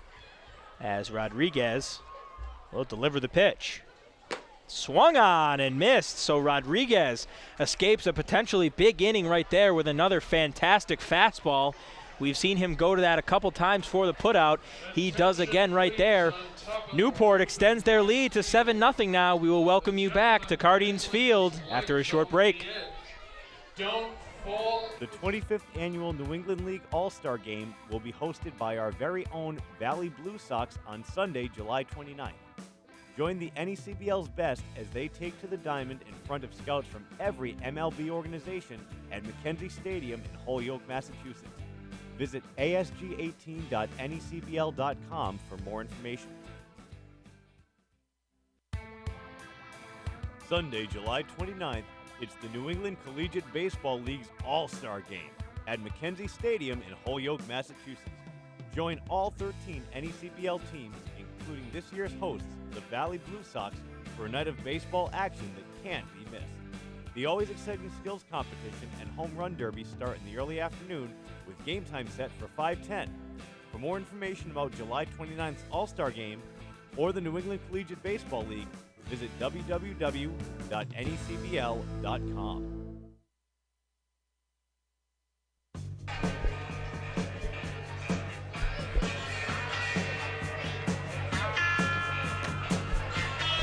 And welcome back to Cardines Field here in Newport, Rhode Island. I will turn it back to Dave Peck for the play-by-play as he will take over the remainder of this game. Thank you, Matt. It was a busy middle 3 innings there for Newport as they put up 7 runs between innings 3 and 6. And we have a pitching change here for the Gulls. It's the right-hander out of Dartmouth College, Austin Michelle, who is in the game for his second appearance of the season here with Newport. And Michelle in his first game went 1 inning, gave up 2 runs, both of which were not earned. On 1 hit, he walked 1 and struck out 2, so still with a 0.00 earned run average as he has a 7-run lead here in the top of the 7th inning as we hit the 9 o'clock mark on the East Coast in Newport, Rhode Island here at Cardines Field. And so far in this game, it's a 7-run game. We talked about how Newport has been relentlessly just adding 1 or 2, they had the 2 home runs, but since then it's just been chipping away. Fielder's choice, leaves a runner on, and then they have a walk, a hit by pitch, and a timely single. And that's the approach, too, is they've sort of changed it from as you shift, you get a lead in the early innings. It's, all right, let's not go. You don't have to try to get a lead because it's already there. It's trying to keep a lead. So your approach changes a little bit as you're just trying to get pieces of balls and try to extend your lead. It's just as you said, sort of a hit by pitch, a sac fly here and there, a bunt, this and that. But they've done an excellent job of maintaining this lead and keeping the approach going as their foot has remained on the gas. Final stat line for Augie Milbauer, 1.2 innings pitched, 0 runs, 0 hits, 2 walks, and 2 strikeouts. He faced 7 SteepleCat hitters. So we'll see what Michelle can do here as he faces the leadoff man, Jeff Brown, who's batting for the 4th time today. Last time up, he had a single but was stranded on second.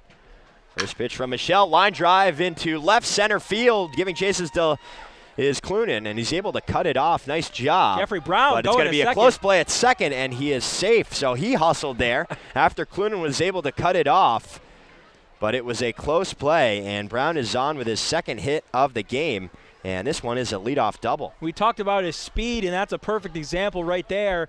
Earlier in the game, almost the same exact play as the ball was bobbled, and it gives the runner a great chance to go on to second. This one was a little closer than the one we saw earlier, but that little slip right there allows the speed of Brown to turn the base path and extend two. Yeah, Clunan overran the ball just a little bit, and that's what Brown took advantage of. Here is Joe Porcelli as he lays down a bunt, but it rolls foul behind the home plate circle, 0-1. So you'll love to see that too. Not afraid now with Brown on second, lay down a bunt, maybe start some momentum here for the SteepleCats. I do like this move from head coach Justin Sumner to try to get something going for these Cats. Porcelli, so far, he lined out to Plu in the first inning. He singled in the fourth and the fifth, but has not been driven in. Trying to move the runner over his first time. We'll see what he does here. The 0-1 does not show bunt and takes a curveball for strike two. And Porcelli, especially a guy who has had some success at the plate with two hard-hit singles, so you wonder maybe if the first one doesn't go down, they're still going to give him a shot to stay up here in the box and keep swinging. Michelle working from the stretch, slide step, here's the 0-2, and he gets him to swing on the high fastball for strike three. So after he gives up the double, he comes back, 3 straight pitches to get his first strikeout of the game, 1 down here in the 7th. And that's one you got to hold back on if you're Porcelli. Elevates, goes up a couple rungs. Michelle gives a high fastball there, and Porcelli takes the bait. Unfortunately, not what you want to do there as a hitter. So there is one out here as Chad McDaniel bats from the left side. Michelle takes a look at Brown at second, now goes to the plate, and it's a first pitch swinging. Ground ball to the first baseman, Harvey, scoops it up, touches the bag himself, 2 away. Advancing from second to third goes Brown. But that's what Michelle wanted there. He just jammed him up, a slow ground ball right at Harvey. And that's what you get, too. If you go to the jam, you know it's most likely going to induce a ground out. That way you can keep the speed of Brown on third base and not let him go home, because almost anything else, if it gets in the outfield, Brown is 100% going to score. So here is Delaney. It's going to take a hit to drive in Brown. He bats from the right side. First pitch, breaking ball, just an absolutely fantastic spot on the low and outside corner for strike one.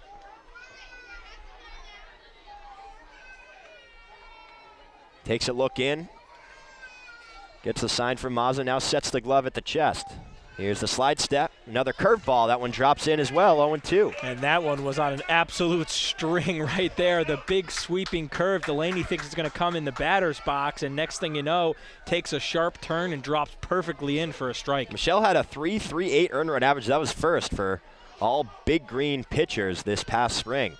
Here's the 0-2, another curveball. This one bounces low and outside. Nice scoop from Mazza, but the count will move to 1-2.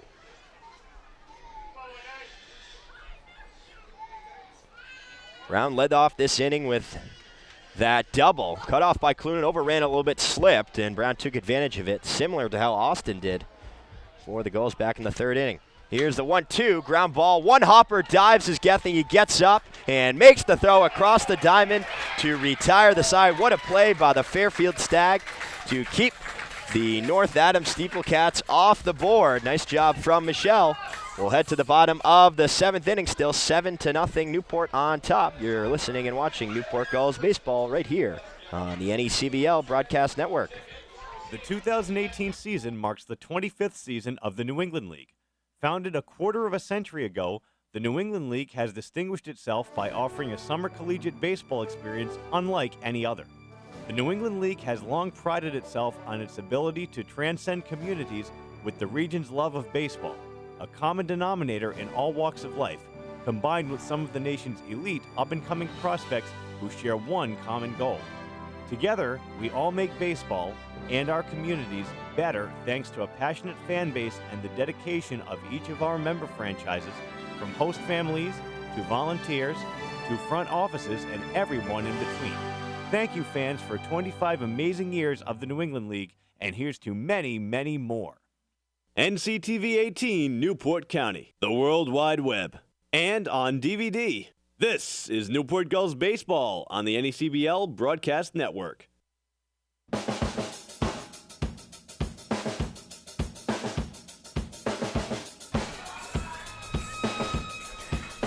As we welcome you back here to Cardines Field, 7-0 the advantage for the Gulls here in the bottom of the 7th inning, as they will face Miguel Rodriguez, who is back out on the hill for the SteepleCats. It'll be Hosey, Dalton Reed, and Dylan Clunan, the 3, 4, and 5 part of this dangerous Newport lineup. But a beautiful night. The sun is finally completely down. The lights are on here at Cardines. The fans are dancing in the stands. Gully and Gully Jr. are having fun out there in the left field bleacher section. So all good things here in Newport so far. As Hosey digs in for the 5th time. He's walked 3 times. He also has that 2-run home run in the 3rd inning.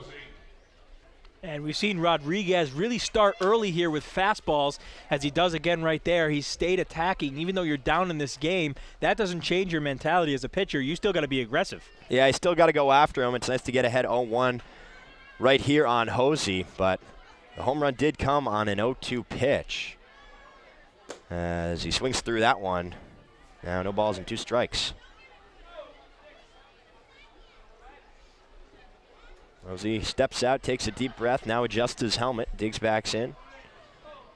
Waves his bat a few times. Here is the 0-2 pitch from Rodriguez, and it's fouled up down the right field line, out of play.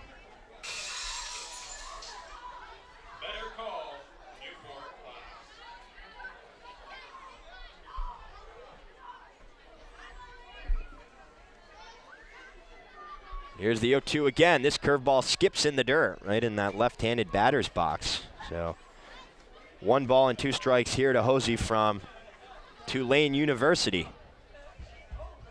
And I'm okay with that location, even though it's down in the zone. A lot of people would say, oh, that ball got away from him, it's a bad pitch. But I'm okay with that because you got some room to play with, and who knows, if you get Hosey to chase there, you're looking pretty good. Yeah, honestly, not the worst thing to walk Hosey. He's still got a lot to go as he drills this one into left field. Delaney going over to his right, and it is off the wall about halfway up. Hosey trying to make it a double. It's a close play, but he is upstanding with a lead-off double, so that's why you got to be careful with him. It's his 2nd hit of the ball game. He has a home run and now a lead-off double here in the 7th. And that one, I think he jogged a little bit. He might have thought that ball was going to have a chance to get out of here and realized as it hit off the top of the fence, oh, no, I got to get to second base. Yeah, I mean, it definitely had the velocity, but off the bat you could tell it wasn't going to be high enough to get over that 28-foot fence out there in left field. Here's Dalton Reed, who swings through the first fastball for strike 1.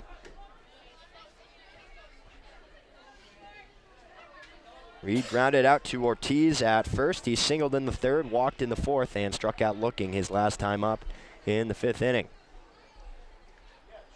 Here's the 0-1. Curveball misses low.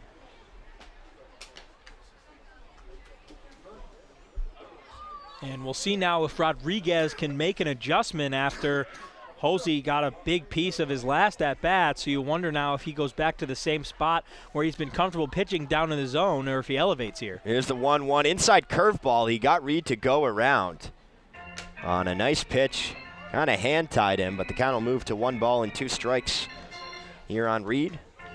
Committed to play at the University of Kentucky. And from tonight's game, he may be fairly successful, a guy that's got a lot of pop in his bat, as we've seen him spray a couple around the ballpark. So here with 2 strikes, he's choked up on the bat, trying to shorten up his swing. Here is the 1-2 pitch, and it's a curveball. That one bounces up the 3rd base line, and Hosey had an excellent read on it as he is quickly now on 3rd base here. Still nobody out in the bottom of the 7th inning. Newport on top 7-0, looking to get at least 1 more. And when you said hop, you're not kidding. That ball nearly rolled halfway down 3rd base. You wonder if it was the speed off the chest pad of Ruiz that pushed it that way, but that ball nearly rolled over all the way to Porcelli, who was standing on 3rd base. And now Reed will only need a deep fly ball in order to get the sacrifice fly, something he is very capable of doing. Here's the 2-2 pitch, and it's fouled over the backstop, so we'll keep it right there. 2 balls and 2 strikes. As he hits the dirt off his cleats. You mentioned that choking up on the bat. That is huge. He's almost moved up about an inch now with his hands. 2-2, ground ball left side. Jablonski fields it on the backhand. It's a low throw, but a nice pick there from Ortiz. The run will score. Hosey is plated, and it is now 8-0 Newport here in the bottom of the 7th. And that's exactly what you got to do. You got a runner. Why not bring him in there? A nice choke up, excellent swing. That is exactly how you teach it right there. The runner from third easily scores. And Rodriguez here is looking for a new ball, it seems. But that's exactly how you do it. You pull your hands in, shorten up your swing as a quicker turnaround, and gets a good piece of that ball to drive in the run. So there is one out. Dylan Clunan digs in to the left-handed batter's box. That's for the 5th time today. First pitch fouled down the left field line, slicing into America's Cup Boulevard there for strike 1. Clunan walked his first time up, was thrown out on a nice play from Jeff Brown. He also singled, walked again, and singled, and scored a run in the 6th. This one is laced into center field, fielded on one hop by Brown.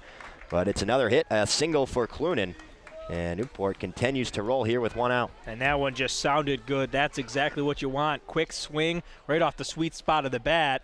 And that was a great piece right there, easily extending the hands and driving it into center field. So that'll bring up Zach Hogeson. He has been hit by 2 pitches so far in today's game. 0 for 2 with a flyout to Delaney and a strikeout. First pitch, curveball inside, got him to chase. 0-1. And a great curve. We haven't seen Rodriguez start with that a lot, and he goes to it right there. You know, you got to think maybe a couple other my pitches aren't working. It's time to go to the breaking ball, as his fastball was drilled to center field last time, so we'll see if he stays with the off speed.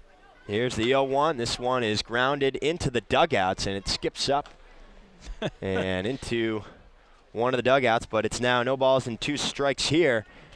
And it looked like it was going that way. I saw one of the kids catch a ball in the stands, and I was like, there's no way it got up there. It just happened to be at the same exact time. Here's the 0-2 pitch. Another curveball, this one chopped into the dugout. A nice catch by the cameraman, Dan Byford, there on top of the Newport dugout. Snagging that on the backhand. The kid can do it all. Look at him right there. A couple of thumbs up. Nice play there from the Syracuse rising sophomore on the camera. Here's the 0-2 again. That one misses high, 1-2. If there's ever an off day for one of the third basemen for Newport, I think they could throw an extra jersey on him, and with that hands play, I think he'd be all set. That is one heck of a play. There's a lot of responsibility there running that camera. That's the one following the ball as the 1-2 is fouled off the backstop. Nice fight here from Hogeson. 8-0 Newport, bottom of the 7th inning. Clunan on first, 1 down. Hosey led off with that double off the left field fence, and it was Reed with the 6-3 grounded out that plated Hosey from third. Here's the 1-2. Fastball misses high. Rodriguez steps off and now walks around the mound a little bit, just trying to gather himself. Hogeson out of Arizona State. Looking for his first hit tonight. Miguel Rodriguez gets the sign from Ruiz. Here's the 2-2, and it's a curveball in the dirt that is just fouled off. So Hogeson putting together a nice at-bat, a lot of foul balls. Absolutely, and that's what you got to do. You can't go down here in this situation, and that one I thought was swung on and missed, but an excellent defensive swing there. Puts a little piece on it and stays alive. Rodriguez sets the glove, slide step. Here's the 2-2, another curveball, another foul.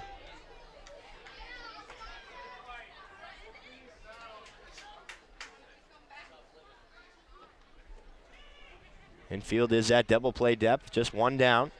Jablonski at short, Owens at second, hugging second base.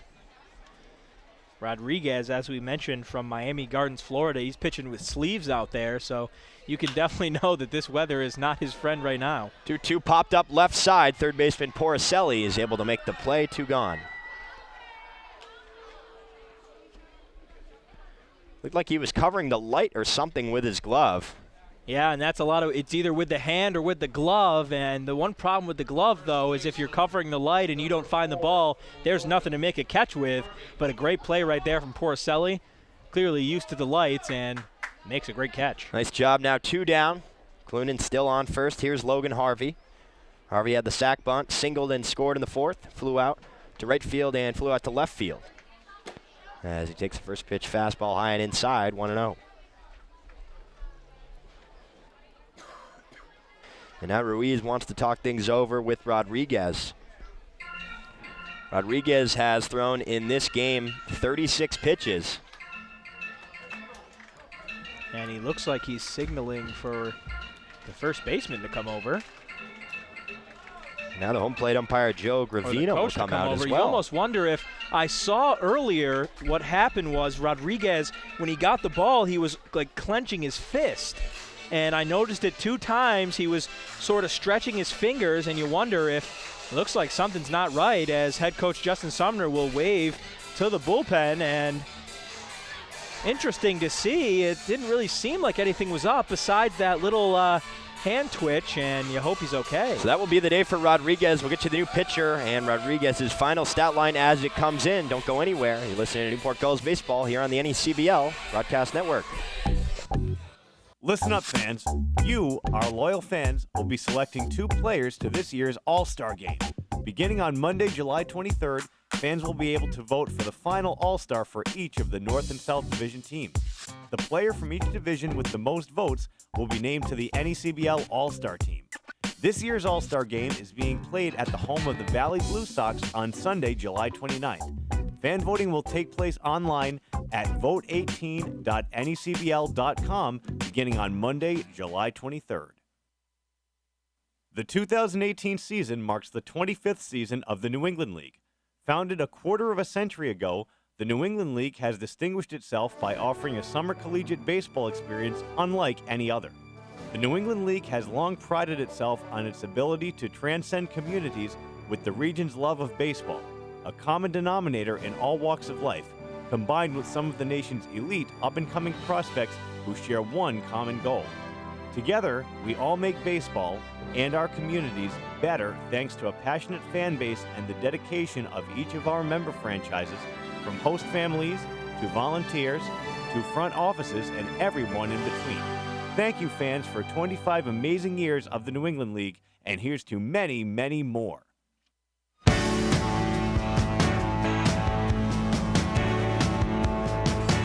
So we have a pitching change here in Newport. It'll be Jackson Coots, the rising sophomore from the University of Rhode Island. And he is coming in to try and keep this 7th inning for Newport where it's at. They've already scored 1 run in the inning, leadoff double by Cody Hosey. Then the RBI from Dalton Reed on the ground out to the shortstop Jablonski. Clunan stands on first after he singled. Hogeson popped out to poor Iselli at third, but an interesting play. It looked like there may have been something wrong with his hand. Like you mentioned, he was grabbing it in kind of a weird way, like he may have strained it a bit. But he is out of the game, and Coots is in. And like you mentioned during the break, Coots can do it all. He's been the leading hitter for the SteepleCats, and now here he is on the mound.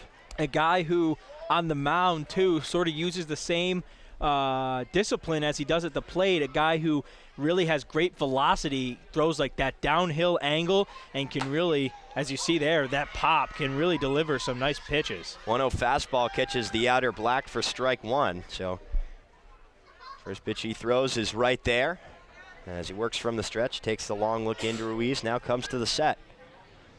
Here's the 1-1, line drive into center field, coming in as Brown, but he fields it on the one hopper. And it's a single for Harvey, his second on the night. And Newport has runners on first and second here with 2 down in the inning. Yeah, just an excellent swing right there. He gets all the ball and really just delivers exactly what you want to do. Sweet swing right up the middle, and nothing you can do there if you're Coots. You just got a hold of one. So here comes number 2, Jack Gethings. On the day, he is 1 for 4 with a double. He scored back in the 4th inning. First pitch fastball in there for strike 1 on the inside corner, and he is bringing the velocity right now. As we said, he's got that good velocity, not too far from his school, too. He got off the bus and attends URI, so said it was across the bay, as this one is, again, hear the pop of the glove, which is something that stands out here.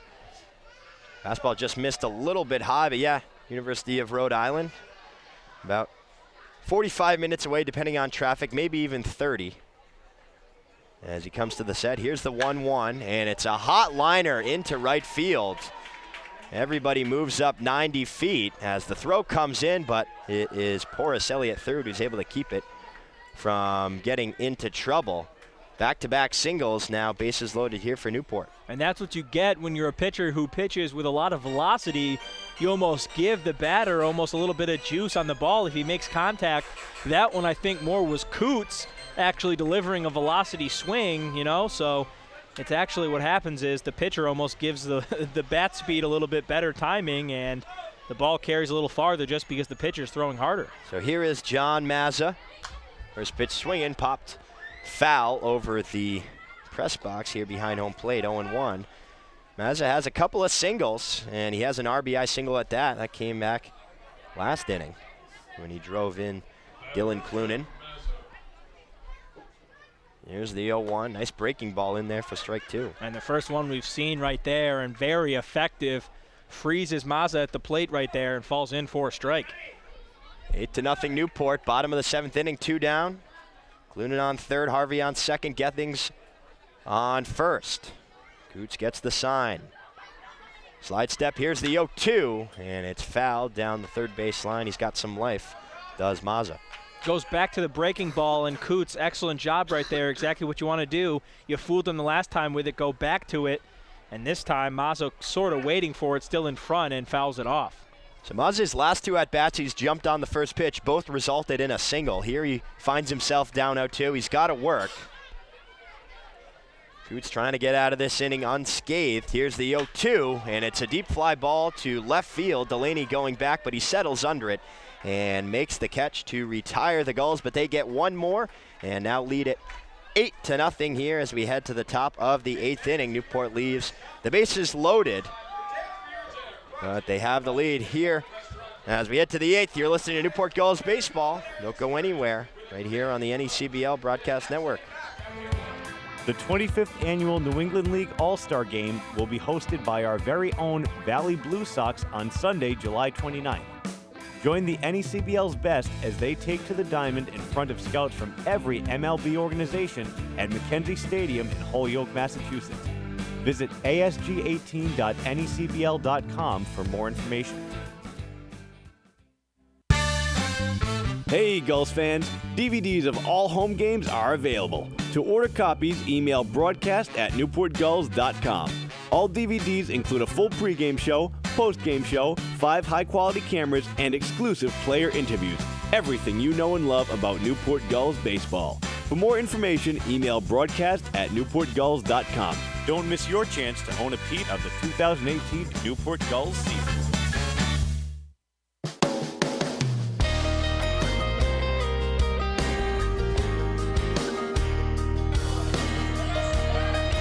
8-0 Newport on top here in the city by the sea. Cardines Field, Dave Peck alongside Newport Gulls scorekeeper Andre Olivier, the voice of the North Adams SteepleCats, Matt Stewart, and the Newport Gulls field reporter Aram Layton.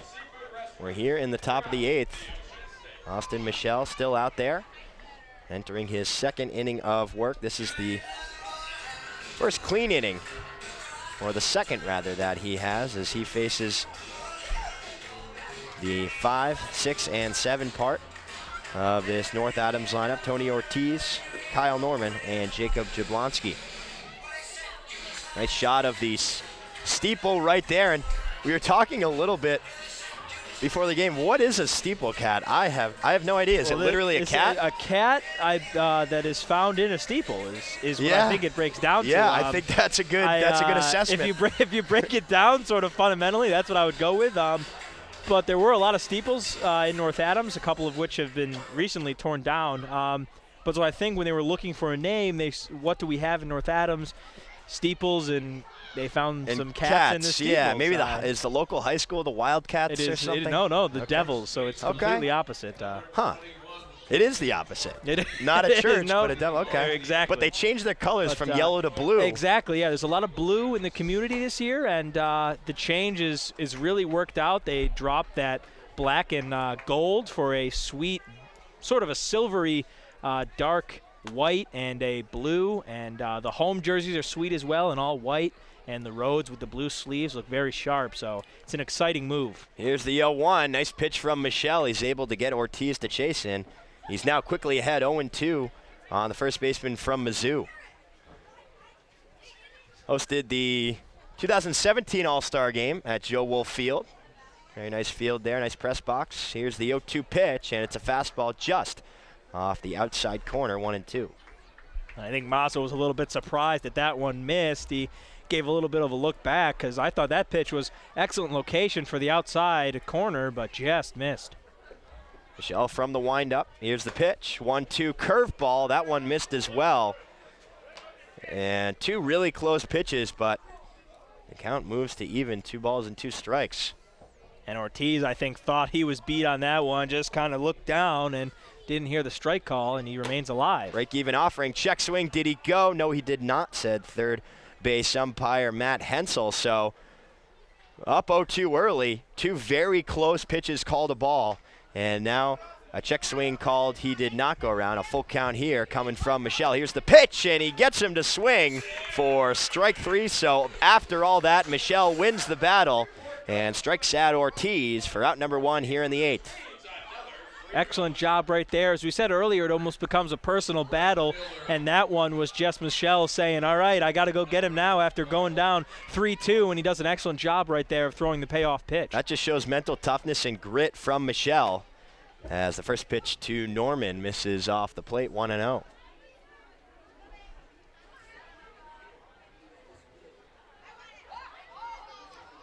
Here's the pitch, foul down the right field line, up and out of play. Michelle's teammate Cole O'Connor was a Gull in 2017.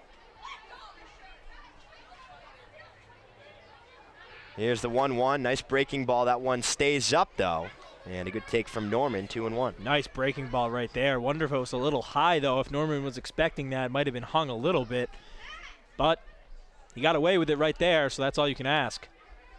Michelle working from the windup now, leg kick and the delivery. Fastball just a little high again, so a 3-1 count here to Kyle Norman from Monmouth. He is 0 for 3, grounded into that 6-4-3 double play in the second. Here's the 3-1, fastball way up and taken for ball 4. Michelle quickly points to Gethings over there at short,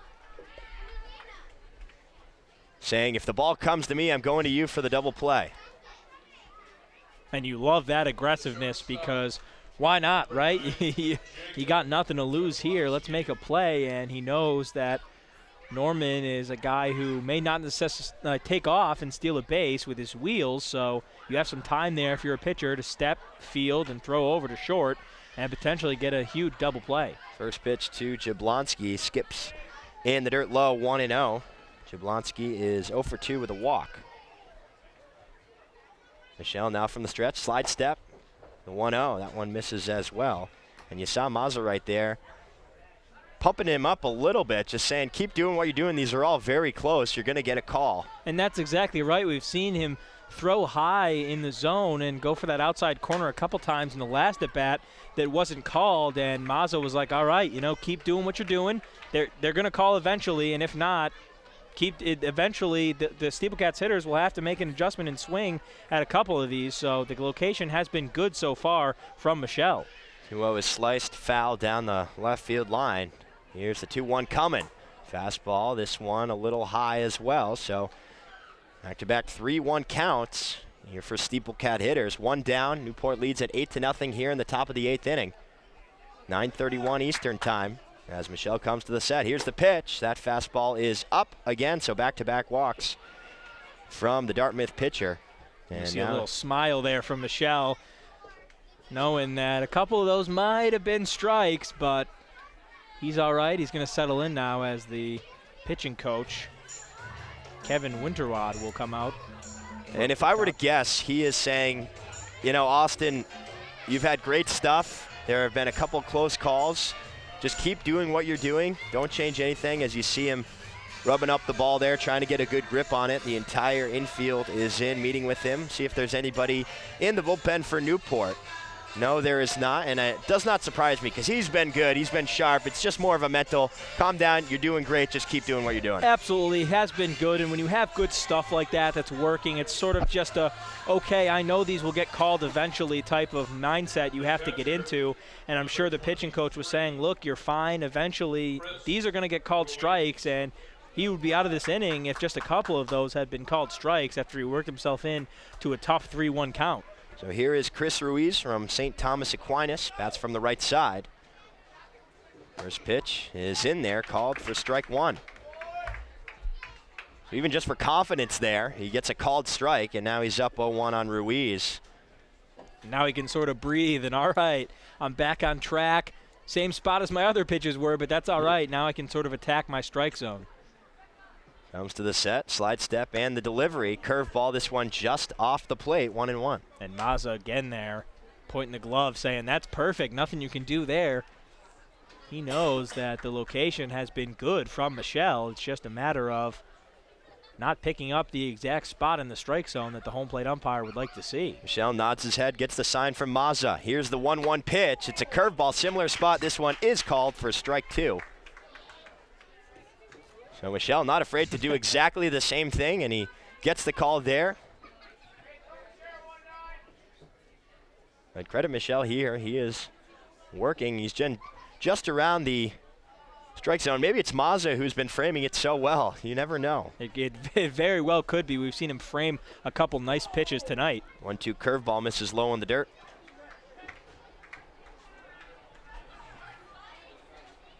Ortiz struck out to start things here in the top of the eighth. Norman walked. Jablonski walked. And the 2-2 pitch to Ruiz is coming once Michelle gets the sign. He does. Now takes a look at Norman at second. Back to the plate. Here's the pitch. And it's a check swing on the fastball, and he went around for strike three, second strikeout of the inning for Austin Michelle, and there are two away. Yeah, he goes around, and the great thing about that location right there really confused Ruiz is because he'd seen a couple high pitches that had been balls, so when you see that again now, you're in that defensive swing mindset.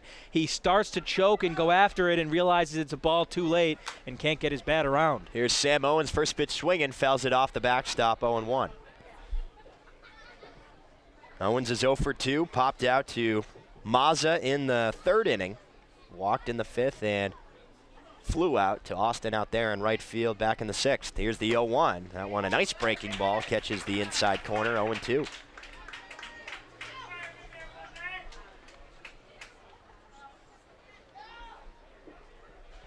Just great location right there. He goes back to the spots he's been pounding, and he knows that these are going to get called strikes, so why not keep pitching where exactly I've been throwing the rest of my pitches? 0-2 fastball, wasted off the plate. Not trying to give Owens anything. Owens from Bryant University. His brother plays for Bryant as well, and his father coaches at Bryant. Here's the 1-2. That one fouled right to the backstop. Nice fight here from the second baseman.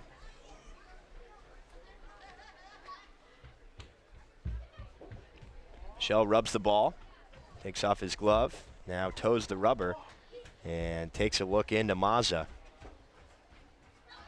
Nods his head, now sets the glove at the chest. Here's the pitch, and it's fouled again. Great defensive swing right there from Owens. It's all you can ask. It's a pitch high inside in the zone, and he's able to get a nice piece of it, just enough to foul it back. Newport on top, 8-0, top of the eighth inning. 2 on, 2 out. Here's the 1-2 pitch to Owens, and it's a curveball, this one, just a little bit high. Ooh, and that's the one where both Mazza and Michelle kind of look at each other. Look at Michelle with a little head twitch. Nothing I can do there, but that looked like a fantastic pitch. 2-2 count now. Michelle trying to refocus. Here's the pitch, and it is a curveball low and outside. Now a full count to Owens. So Michelle not getting too much help here. But, you know, credit him. He has been resilient and you know, continuing to do his thing, you know, despite calls that maybe didn't go his way. Yeah, and that is absolutely awful to deal with. It most definitely gets in the head of a hitter. Here's the 3-2, and he gets him to swing through that fastball for strike three. So despite everything, Michelle strikes out the side, And the North Adams SteepleCats leave 2 runners on. Newport leads it 8-0. They'll head to the bottom of the 8th inning. Don't go anywhere. You're listening to Newport Gulls baseball right here on the NECBL Broadcast Network. We would like to thank DreamBat Company, an official partner of the New England League, for their support and sponsorship of our postseason awards. DreamBat Company has been a proud partner and supporter of the New England League since 2010. Visit dreambats.com and enter coupon code NECBL20 for 20% off your entire online purchase.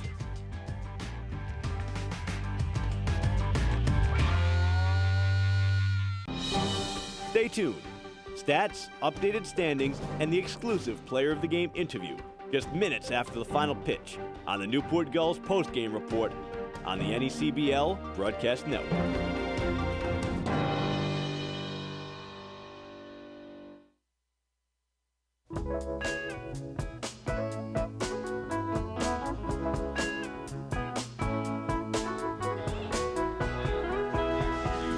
Bottom of the 8th inning, Newport holding on to an 8-0 lead that they have accrued between innings 3 and 7. They scored 2 runs in the 3rd, 3 runs in the 4th, 1 run in the 5th, 1 run in the 6th, and 1 run in the 7th. The last time they were held off the board was back in the 2nd inning, so they have been the definition of consistency and nothing less than relentless here as Dylan Plew digs in for the 6th time tonight and looks at a first pitch fastball high for ball 1.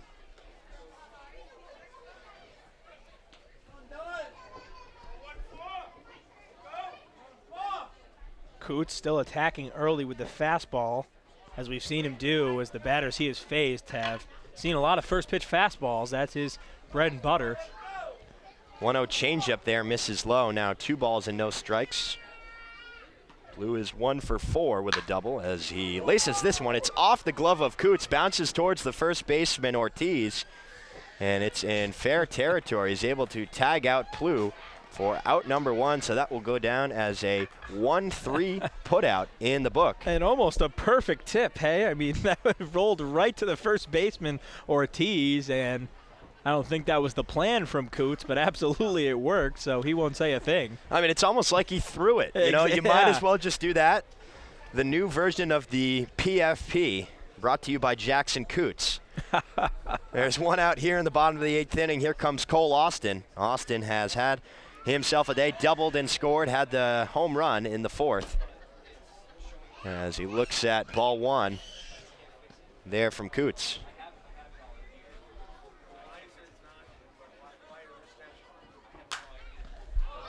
0-1 pitch. This one fouled down the left field line over the bleachers. Now quickly a 1-1 count here to the Arizona State Sun Devil. And that was one Cole Austin wanted every bit of right there. Huge uppercut swing. Just got under it and fouled it back. Here's the 1-1 looping curveball, and Coots fell down there. Lost his footing there in the dirt. Easy take from Austin. Coots is working quickly, not wasting any time. And he's dug, it looks like, from his delivery, there's kind of a little bit of a divot there in the front of the mound. It looks like he caught it with the front of his foot as he came down finishing his release, and that's what tumbled him over. Here's the 2-1, another curveball. That one misses low, 3-1. And, you know, late in the game, we're here in the bottom of the 8th inning. A lot of wear and tear on that mound as you go, and, you know, you and I both know just a hole can really, really form. And with people's different pitching styles, different landing places, as that one drops in for strike 2, it can throw off some guys when it's not right where their foot's supposed to be. Absolutely, and you've seen some guys even will draw a line with their cleat to find the zone that they want or draw their own, and that can really mess up the pitcher who has to come back and pitch after. 3-2 pitch, fastball spotted up on the outside corner, catches Austin looking for strike 3, quickly 2 down here in the 8th. That'll bring up Cody Hosey. Hosey has reached all 5 times. He walked in the 1st, the 2-run home run in the 3rd, walked in the 4th, walked in the 5th with the bases loaded and had the double, came around to score in the 7th as he looks at that first pitch low for ball 1.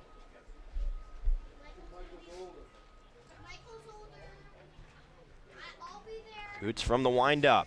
Here's the 1-0. Fastball in there for strike one, just on the outside corner. Excellent location right there. Right where you want to put it. You're not really afraid to pitch to this guy. You got to go after him as a pitcher. And Coots does an excellent job putting that pitch on the corner. 1-1. Fastball chases it high, 1-2.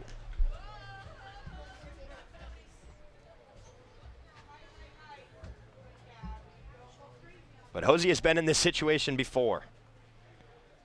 Behind in counts a few times here tonight. Here's the 1-2 offering. Curveball misses low and outside, even things up at 2 apiece. That's a good curve, too, to get him to chase after 2 high fastballs. Really messes with the hitter's mind when you throw him a down and away breaking ball. Something they have not seen a lot of from Coots. Here's the 2-2 fastball in there for strike 3, and Hosey knew it. He walks back to the dugout. The Gulls go down 1-2-3 in the bottom of the 8th, but they take an 8-run lead into the 9th.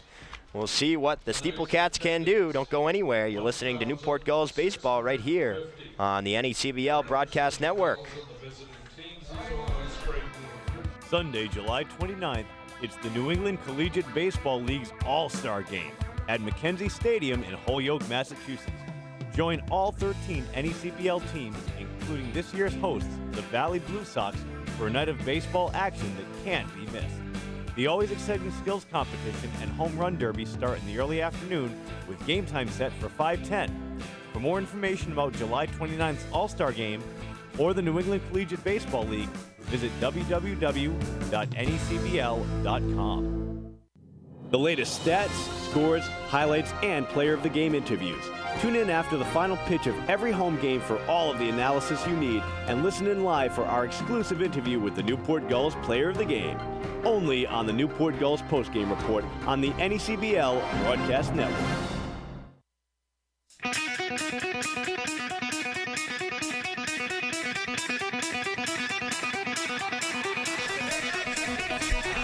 Top of the 9th inning here in Newport. The Gulls have an 8-0 lead. Austin Michelle back out to try and close this one out and give Newport their second NECBL win of the season. They sit 1-1 right now. SteepleCats are at 0-2. They have 3 outs left to make up an 8-run deficit. We'll see what they can do here as they have Jeff Brown, the leadoff man, coming up first, followed by Porcelli and Chad McDaniel. As Michelle struck out the side in the 8th after walking 2, and it was a contentious inning, I guess, but the Dartmouth product showing his poise as that one is laced down the left field line, but slicing foul, 0-1. And it seemed as the longer Michelle pitched in that inning, the smaller the strike zone got almost. But he was able to overcome it, not let that get to his head, and that's really a great testament to this kid's mental strength. Here's the 0-1. That one fouled into America's Cup Boulevard down the left field line as well, so quickly ahead 0-2 on Brown.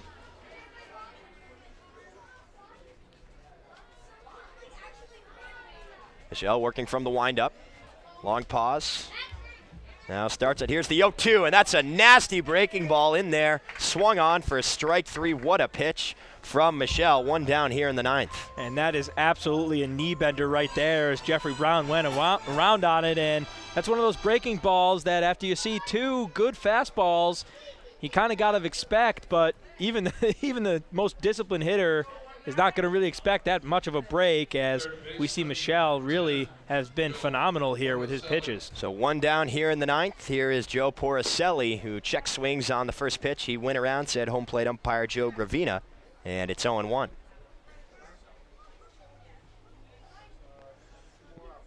Michelle not wasting any time. Nods his head. Leg kick. Here's the 0-1. Swung through for strike 2.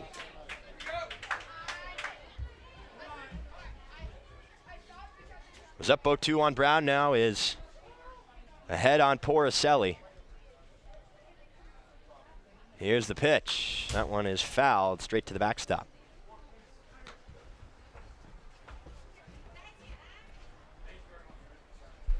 Newport leads it 8-0 here in the top of the 9th inning. 1 down, nobody on.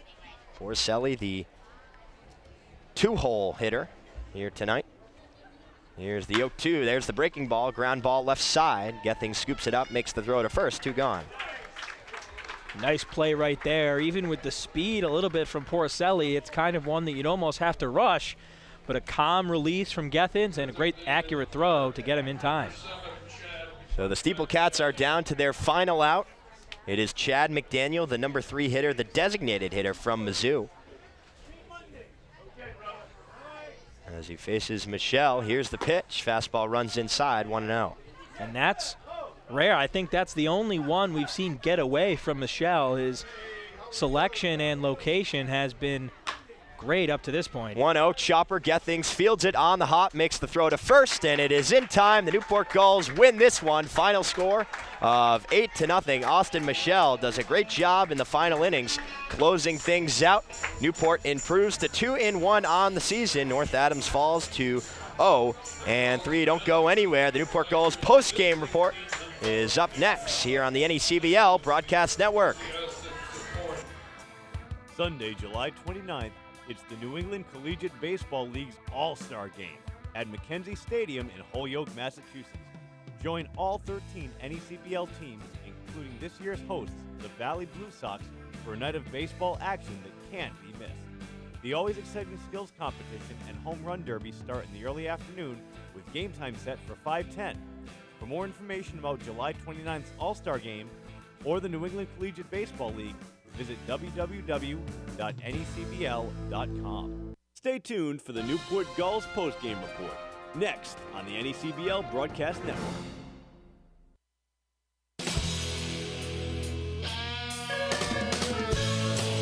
So the Gulls take home the win here tonight by a final score of 8-0. They improve to 2-1 on the year. North Adams falls to 0-3, and it was a game where Newport just was relentless. They had a couple of long balls in the early innings. Cody Hosey had the 2-run shot in the third, and then it was the home run off the bat of Cole Austin in the fourth inning, but also some RBI here and there by a number of Newport Gulls as we go through. It was Cole Austin with 2, Hosey had 3, Dalton Reed added 1, as did John Mazza, and it will be Augie Milbauer who picked up the win, going 1.2 innings, giving up no runs, no hits, walking 2, and striking out 2 batters. Austin Michelle had a nice outing, 2.2 innings pitched, no runs, 1 hit, 2 walks, and 5 strikeouts.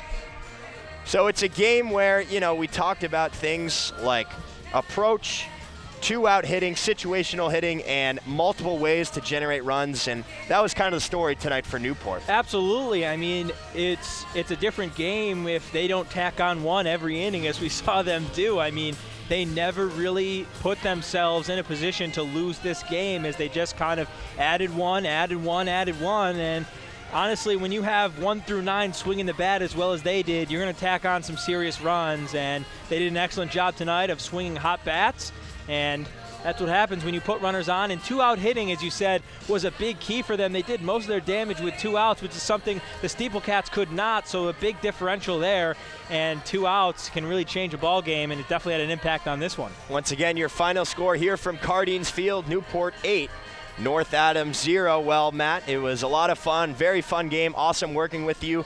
Best of luck for the rest of the season. Have a nice bus ride home. Enjoy as much as you can, but seriously, nice job. It's been a pleasure. Thank you very much. You guys have been great, and best of luck to you. It's been a pleasure. You too as well. Thank you guys for having me, and can't wait to see you in 2 days. Thank you. Really appreciate it. The Newport Gulls will be in action in 2 days. On Sunday, they'll head to North Adams to face the SteepleCats again, but not before they face Ocean State tomorrow at Old Mountain Field.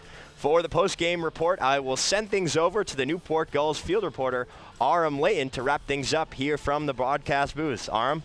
Thank you, Dave. Another big win for the Gulls, bouncing back after that opening day loss. 30 runs in their last 3 games. It's pretty hard to lose when you're putting up numbers like that. As for today's starting pitcher, Jeremiah Burke, 4 innings, 2 hits, 0 earned runs, and 4 walks. He was a little bit of an escape artist today, loading the bases on 2 different occasions, but was able to get out of the jam.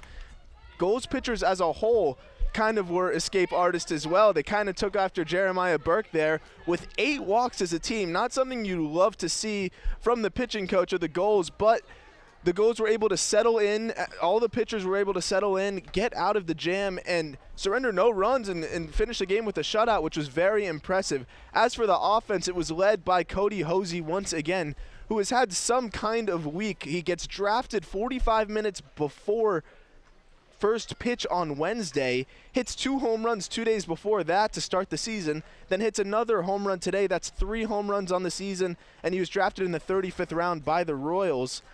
That's a league-leading 3 home runs for Cody Hosey so far, as the next most is a 4-way tie for 2, with one of his teammates having 2 in Cole Austin, who homered tonight.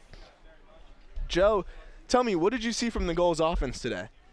Well, recently we've had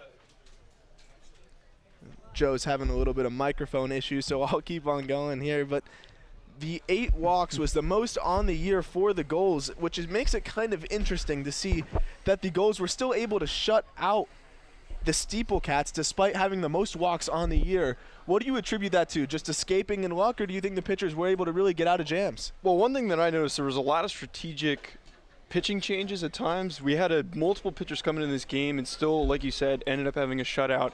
It was just very good coaching on that part, very smart in placing certain guys and getting out of those jams by putting in fresh guys, which is ultimately the most that you can do in situations like that. Well, it's funny you bring that up. The Gulls bullpen is believed to be one of the deepest in the NECBL. Certainly. And coming into the game, it was a little skewed. They had a 6.88 ERA, the highest in the NECBL coming into today, which is ironic because I'm sure that now was just dropped significantly with the 9-inning shutout. What about the Gulls offense? What can you tell me that you've seen from them? Have they put up 30 runs in their last 3 games? Well, overall, like you said, 30 runs in the last few games has been an absolute large amount of runs, and a lot of that can be attributed from the big hits that they've been having, especially going deep. And now we're going to toss it over to Dave Peck, who's with the player of the game, Cody Hosey. Thanks, guys. I'm here with the Newport Gulls player of the game, Cody Hosey from Tulane. Cody, 2 for 2, a home run and a double, as well as 3 walks and 3 RBI. You had a walk when the bases were loaded. What was working at the plate? You know, coming off yesterday, wasn't seeing it too well, but today, you know, I just got back to my approach, got back to seeing the ball well, and overall our offense was looking really good today. So you were talking, as I understand it, with the hitting coach, Coach Grawl, about, you know, your approach and things that you look for when you go to the plate. What was different, your mindset, compared to yesterday here today? You know, I was just hunting the heater today, you know, really. They started me off with a lot of first pitch fastballs, so I was looking there. So, and then when I got down on the count, you know, I just had to protect and fight the outside fastball too. It was an 0-2 pitch where you hit the home run over the left field fence. Were you expecting a fastball, or did you just make a mistake and you jumped on it? I think he actually made a mistake there. Threw me a changeup, kind of leaked in, and I got a little barrel of it. So we talk about winning being contagious on this team. It's now 3 straight, 2 in NECBL action. But how much did yesterday's win kind of contribute to the momentum of this team? You know, it felt good for us, and today our pitchers came out and shoved, really. Put up a 0. That's always big for the offense going forward. All right, nice job. Best of luck the rest of the season. Cody Hosey, Dave Peck, back to you guys upstairs. And Cody Hosey's been doing just about everything he can to help this Gulls offense, but he hasn't been alone in what he's been doing with putting up runs on the board. 15 hits today from the Gulls and 30 runs, as we said, in 3 games. Who else has stood out to you? Well, across the board, we've actually had a bunch of guys that have contributed, as you said.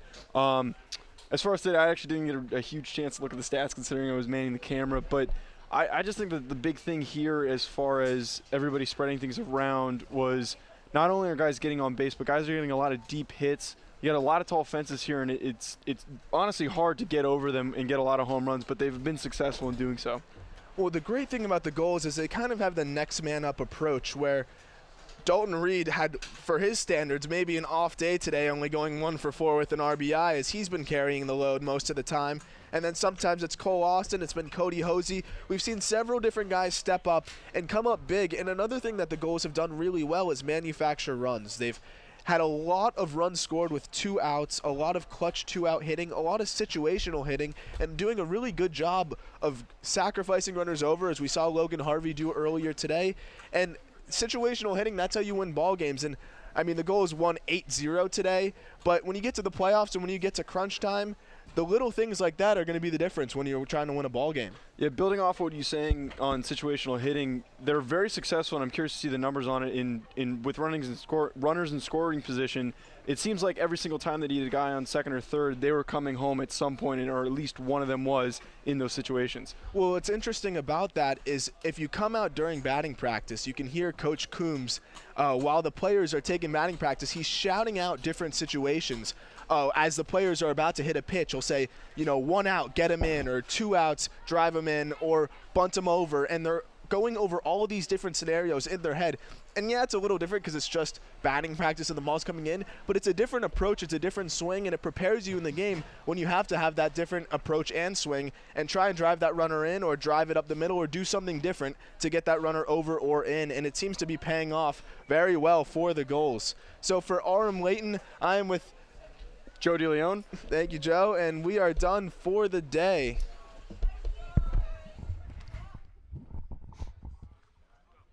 Final score here between the North Adams SteepleCats and the Newport Gulls. Newport winning this one 8-0. They improved to 2-1 on the year. The SteepleCats fall to 0-3. Newport will next be in action tomorrow as they head to Old Mountain Field to face the Ocean State Waves. They will face North Adams on Sunday and be back here at Cardines on Monday night, first pitch 6:35, against the Plymouth Pilgrims on Newport Scholarship Night, where 9 summer camp scholarships will be given out courtesy of the Newport Gulls. And before we go, I'd like to thank everyone a part of tonight's broadcast, the executive producer, Tom Lima, the producer, Shannon Carlson, the associate producer, Joe DeLeon, the on-site engineer, Dan Byford, the audio technician, Nick Bello, the statistician, Andre Olivier, the field reporter, RM Layton, and for the voice of the North Adams SteepleCats, Matt Stewart, I'm Dave Peck. We'll see you next time. So long from the city by the sea.